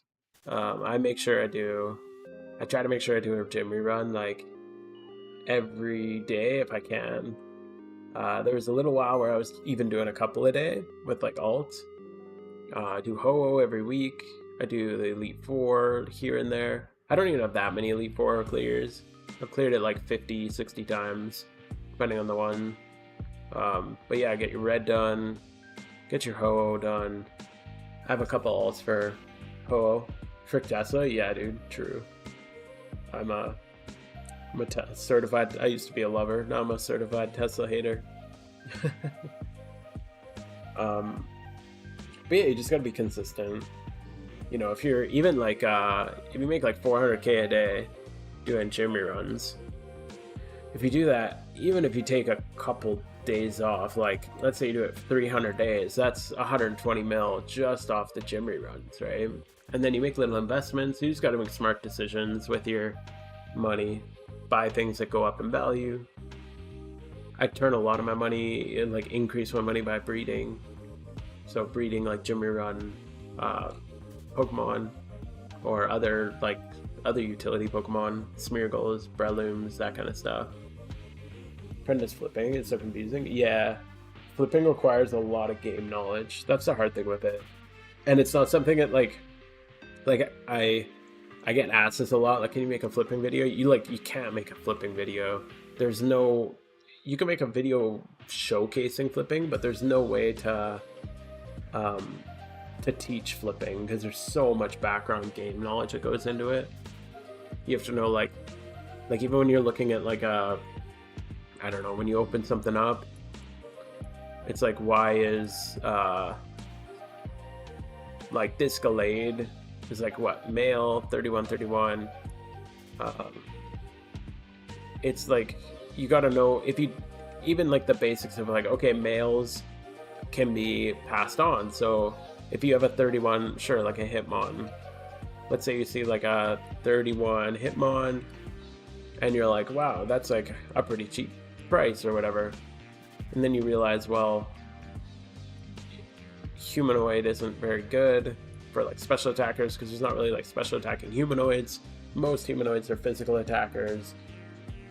I don't know, there's just like a lot of stuff to it, especially when you're starting. You'll buy like a female, you'll be like, holy crap, a 31 special or a 31 HP for only 5K, but it's like female, so you actually can't really do it very well. 13K Piplup is crazy. Someone must be egg hunting Piplup. That price just went up a lot. So yeah, I don't know. There's a lot of background knowledge to it. And it's risky, but if you start with small ones and work your way up, it's not too bad. Basically anything you buy, you can just relist at the price you bought it at. So if you buy something for 10K and then you sell it for 10K, you only lose a K, so it's not that bad. Cars, what's your favorite? Manual or automatic? Automatic all the way. The less effort I have to put into it, the better. I'm like, I just want my car to drive itself. I have a Toyota Corolla and it's got the like enhanced cruise control that just like follows the road and matches the speed of people in front of me. It's amazing. So I am 100% a girl, according to your definition. The less effort I have to put into driving, the better. You ever gonna make a speedrun guide for the other regions? I plan on it, yes. I just haven't really had time to do it. And event season kind of burnt me out, so I was needing a bit of recovery time. I'm feeling much more eager to play these days. But then Monster Hunter Wilds came out, and Monster Hunter Wilds killed my Pokemon grind. Remember I said do gym runs every day? Yeah, that hasn't been happening. Today was the first gym run I did all week because I've just been playing Wilds every day. I recently got my first ever shiny. Oh, nice, Palpitoad. That's so cool. You don't like it, so I decided to sell it, but nobody ever wants it. Dude, don't sell it. Don't sell it. Don't sell it. I don't know anybody will buy it. You listed it? Dude, pull it off. Pull it off the GTL. Don't sell it, man. You don't sell your first shiny. Where is it? Palpitoad. No. Is it this one? Oh no, dude. That's your first shiny. That's like sentimental shit right there. But yeah, it's female, so if anyone buys that, they can't really use it. Otherwise they lose the OT, because if you ever breed a shiny and you're not the original owner of it, it goes like, if you look at the really valuable ones, they go unknown OT if you ever try to breed it and you're not the OT of it. So someone would have to either be okay with that. But yeah, don't sell it, man. You gotta keep it. 3.5 mil is so easy to make.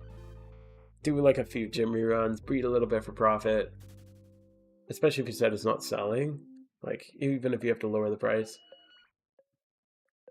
No, not on shinies. That's why, like, otherwise I'd just buy, if I could just like go on and buy this shiny Absol for 50 mil, like I would buy that immediately and just take the OT on it. But if I bred it, it would come out like this, because I'm not the OT. You have to be the original OT if you want it to be your OT after breeding. So you'll always get OT on it if you breed them together, unless they're shiny.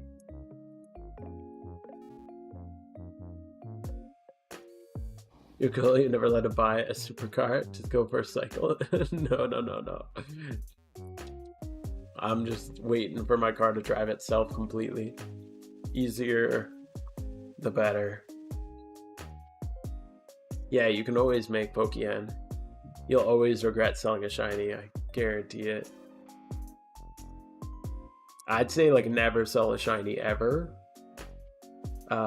Yeah, but yeah, 3.5 mil, like, okay, let's do this. Let's say you're making 400k an hour, okay? Let's say you make 3.5 mil off that thing. 400k an hour. That's like let's say 9 hours of grinding, okay? So 9 hours for the shiny. Now, for doing encounters, Palpitoad's a 5 times horde, right? So if you're doing a 5 times horde, you're gonna get, what is it, like 1,000 encounters an hour? Is that right? I haven't looked at it since for a while, but I think it's about 1,000 encounters an hour, right? And you need 30,000 encounters, and you're getting 1,000 encounters an hour, so it's like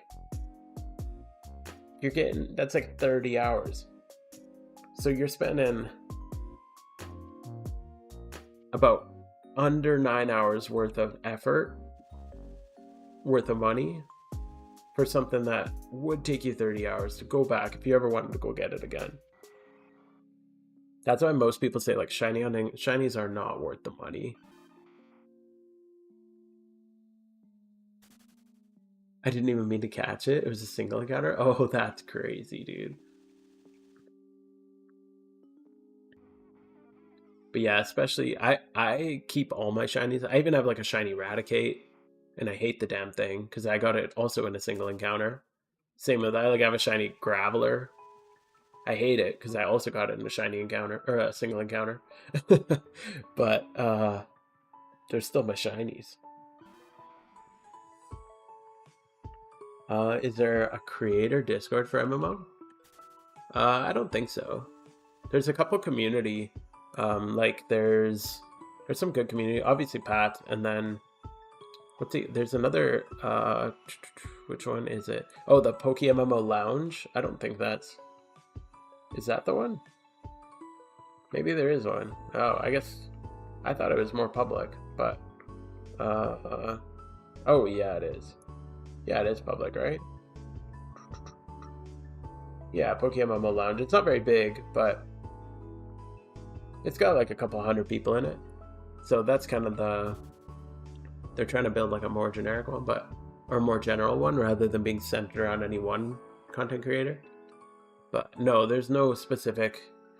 So many, like I mentioned earlier, I don't want to get too much into it, but so many of the content creators for PokeMMO just don't get along. And it all gets a little weird. So it seems like they mostly just live in their own bubbles. I didn't even mean to catch him. It was a single. Oh yeah, I already read that. The rat is it. Yeah, I hate him. He sucks, but you gotta keep his shinies. Maybe if I got a duplicate, maybe I'd sell it. Like if I got 2 Raticates, I might sell my second one. Be crazy if Pokemon had a pity system. Yeah, that would be awesome. But also, I don't know. I'd say it would be awesome, but I don't know if it would actually be. Look at trade chat. What's in trade chat? Oh, Shalfa Golurk? Is that what you're pointing at? That's cool. Holy crap. OT, is that from the Fateful Encounter? That's really cool. Holy crap, dude. Wow, with 31 attack and low speed? Holy crap. This thing's cracked. Because Golurk is Trick Room, right? Or can definitely be Trick Room. That's nuts. Jeez. What a crazy find. Thanks for pointing that out. That's freaking nuts. See, like, oh man. Imagine selling that thing, but what would that be worth? That would be worth like several hundred mil at least, right? What's that, like 500 mil?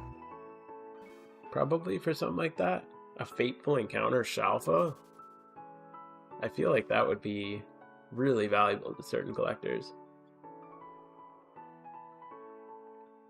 I got a shiny rat before an Articuno. Yeah. My Graveler I got before Entei, and then I got a Beedrill in a single encounter also before I got a Zapdos. So, rough. You know, some people get perfect PvP shiny Pokemon. A lot of money. So, yeah, when you're breeding, you can pass on the IVs. So if you take like, I don't know if you saw it when I was breeding earlier, but you can lock in an IV. So like I have a few like I don't know, like this guy, he's like 5x31 with Jolly. So basically you can lock in one IV. So if you take a 31 HP and a 31 attack Pokemon and you breed them together and you use a certain item, it's called like a power bracer or something like that. They look like these things. You can lock the HP stat on one and the attack stat on the other, and then you breed them together. And then if you take a different thing, now that you have like a 2x31, let's say you take another Pokemon that's 31 attack and 31 defense. Now you have something that's 31 HP and 31 attack, breeding with something that's 31 attack and 31 defense. Then you just band the HP on the one and the defense on the other, and now you have a 3x31. And then you just keep working your way up until you have 5. So yeah, you breed until you get the shiny, and after you have the shiny, so like all these are shit IVs because I just use the cheapest Dittos I can buy for them. But after you get the shiny, then you can breed it. If you're the OT, then you can breed the OT. So you just have to buy like let's say if I wanted to breed with like a 2x31, let's say I had a 2x31 shiny Absol and I had attack and defense, I could buy this and then I could brace the attack the HP on it and brace the defense on my Absol, and then I'd have a 3x31 shiny Absol, and it would be my OT if I was the owner of it and I bred it.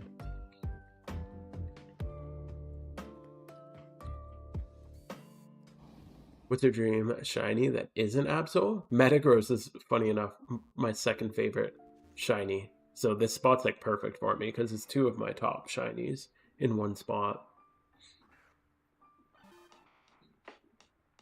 But other than that, basically, I'd say my top 3 shinies are Alpha Absol, Absol, Metagross. So, yeah, there's a couple other ones that I like. I really like Steelix. Steelix is just a Pokemon I've always really liked. I don't know. Lately, all I want is Absol. I don't even care about any other shinies. You can breed shinies in this game and produce another shiny? Yeah, you can breed, as long as you breed 2 shinies together, the offspring will be shiny. And it'll keep your OT only if you're the OT of the original. So again, if I'm just like, okay, I want a shiny Absol. If I buy this thing and I breed it, it'll turn into unknown OT because I'm not the OT of it. But if Ace and Wishes, if this guy breeds it, like if he bought a Ditto and bred it together and kept it the same species, it would keep his OT. No, eggs don't get free 31, unfortunately. So if I do get the Absol, I'll have to breed it up completely. So it'll cost a pretty penny, but that's okay. If you breed without bans, the percents are the same as the normal ones. No, I think there's higher. You have a higher chance to high roll on a shiny breed. So you can gamble with shiny breeds a little bit more, like, consistently. I'm pretty sure there's a higher chance to high roll, if I remember correctly. Because I remember my Torkoal, I have a really good shiny Torkoal. Like, I can grab it or show it. Where is it? Here, this guy. So I have this shiny Torkoal. It's Brave, which is really good for, like, Trick Room. So I have this. This is my Torkoal. So when I caught it, it was 30, I think it was like 31 speed or something like that. And then I just bred it into this. But I kept OT because it was my Torkoal originally. And yeah, I just made it into this thing.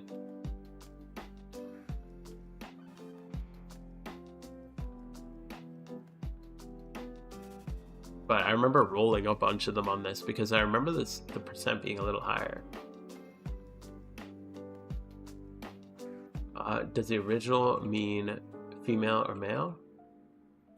So it doesn't really exactly. So when I caught this Torkoal, it was male, which means if I bred it with some other Fieldmon that was female, it would have turned into whatever the female was, and I would have lost OT on it.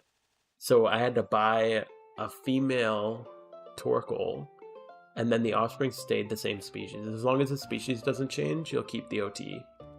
So you just got to keep the species the same. You can do that by either breeding it with the same species or breeding it with a Ditto. In this case, the Torkoal was cheaper.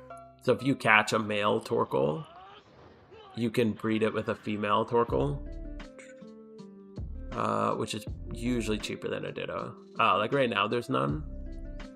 But like mine, I think I paid 4 mil for the, or 3 or 4 mil for the female Torkoal that I bred mine with, just to keep the OT on it. Saw a guy gambling shiny breeding. That's funny. Oh yeah, that was Saw Simon. That guy's so funny. I watched that one too.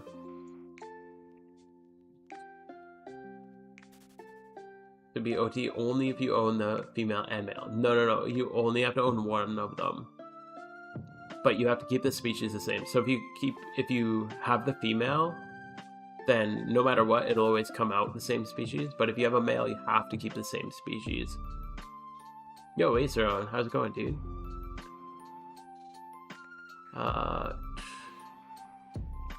We were just talking about you earlier with your somebody was saying you do the like loaning service. That's cool. Flexing out your stuff.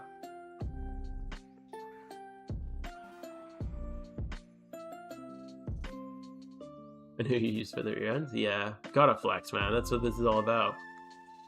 We talk about shiny breeding. If you buy a female out of the GTL, you have to have a male that yeah. So it has to be one of the genders. Yeah, as long as you have OT on it and you never change the species of it, you'll keep OT. But if you ever change, you can never like trick the species system. So if I take like if I take like this guy, this thing, and I breed it with like a, let's say I take a male, I guess I couldn't do it this one, but if I take a male OT, like my Eradicate, it's a field male shiny. If I bought a female Absol and bred them together, it would still be Absol, it would go on no OT, and I just lose Eradicate. So you can never trick it. Do people really tend to care about wild encounters? I'd be happy with a hatch shiny Charmander. No, majority of shinies, like rare shinies, are done by egg hatching. So like that's what I'm doing right now. I'm trying to hatch the shiny. I'm just also going for it. Either way, I'm gonna breed it up anyway because I want to have good IVs. So I'll breed it. So I don't really care how I get it. Eggs are usually the most efficient for really rare ones. I think I've made...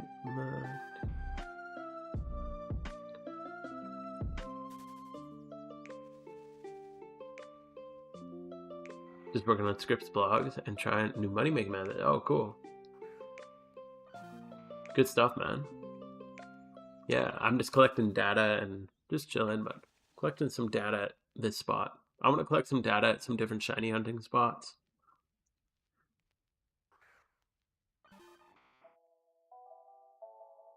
What money making methods? Any spoilers?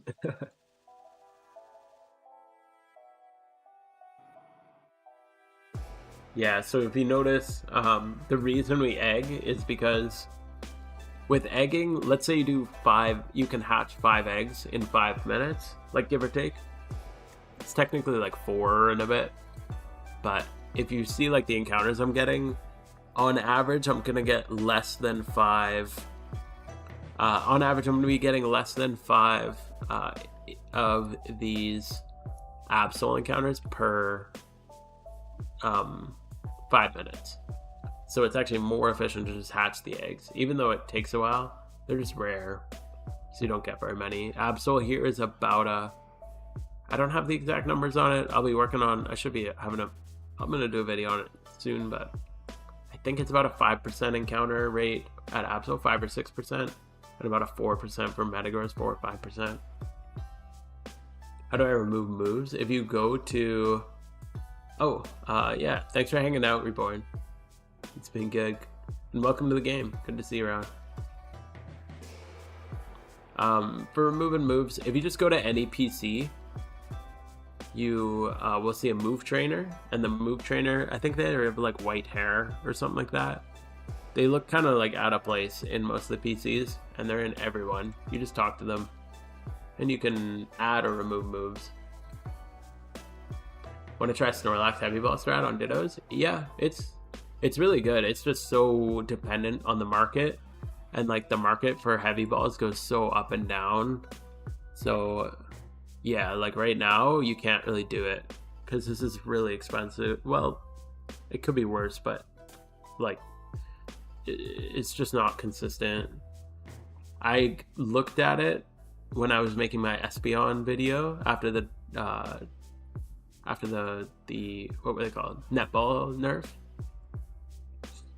And I just determined it to be way too inconsistent with the supply. Poke Center, great haired individual. Yeah, there you go. Spoiler, low price, high demand. No investment, only profit. Hell yeah, dude. You got me with that. I'm all in. Low price, high demand. No investments, pure profit. Yeah, I'll keep an eye out for it, dude. Cool. That's cool. You're making you making videos now? I don't know if I don't think I've seen them yet. I'll have to check some out. Started collecting black apricorns. I wonder how valuable that is. I just do Espeons. I find it works really well.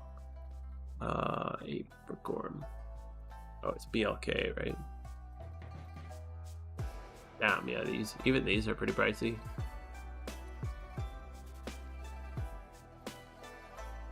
Yeah, I think one of my teammates they only did like 35 or 40 balls. I can't remember, somewhere in that range. And they found heavy balls to be like a 92% catch rate. No, 91% catch rate. It was really, really limited data, but I figured they'd be 100%. I don't know. I don't know why I assumed that. I just guessed that it would be 100%.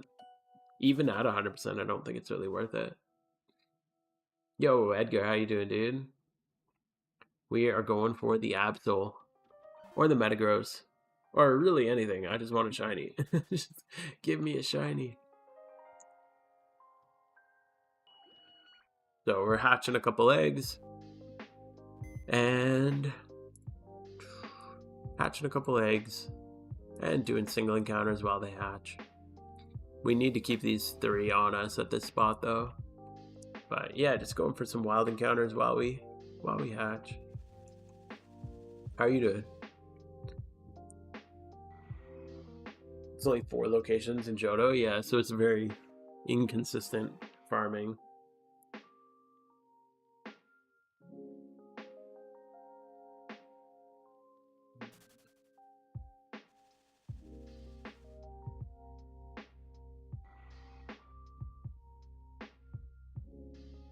Yeah, that was just, yeah, I don't know. I'm just not big on the limited supply stuff. If they were easier to get, I think it would be a better strategy, but it's just way too limited. I don't have a video on it, but search mean. It's kind of financial. Oh, yeah. Oh, yeah, I know what you mean. I thought you were, yeah, it's just like...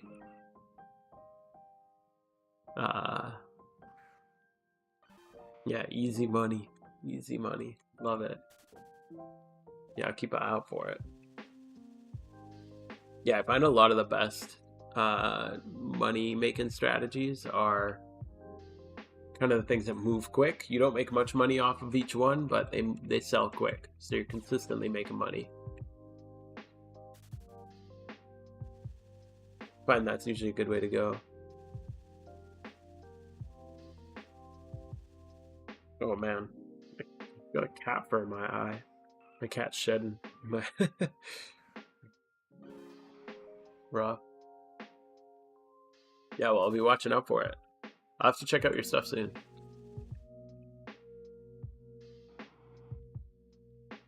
There's been a couple good PokeMMO YouTubers popping up lately. Kind of cool to see. There's always seems like there's like a good influx of new people coming onto the scene.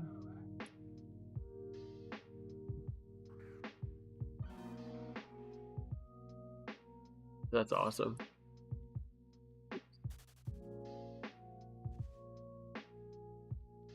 What did I miss? Not too much. We're just shunting. I'm just chatting about some money making methods. Like the Snorlax Ditto method. Pretty inconsistent. It was my determination, but some people seem to like it. You know the best way to keep your Meowth from evolving? Yeah, put an Everstone on it. If you don't need EXP share on it, put an Everstone on it. A lot of the time when I'm doing gym reruns, like leveling with a gym rerun, because I have the reamp, I just throw Everstone on it. Do you trade fashion items? Sometimes, yeah. I definitely have invested in a fair few amount of fashion items. Like, I don't know, I got a couple battle axes, a couple demon skulls, a couple dragon wings, some fairy elf bots,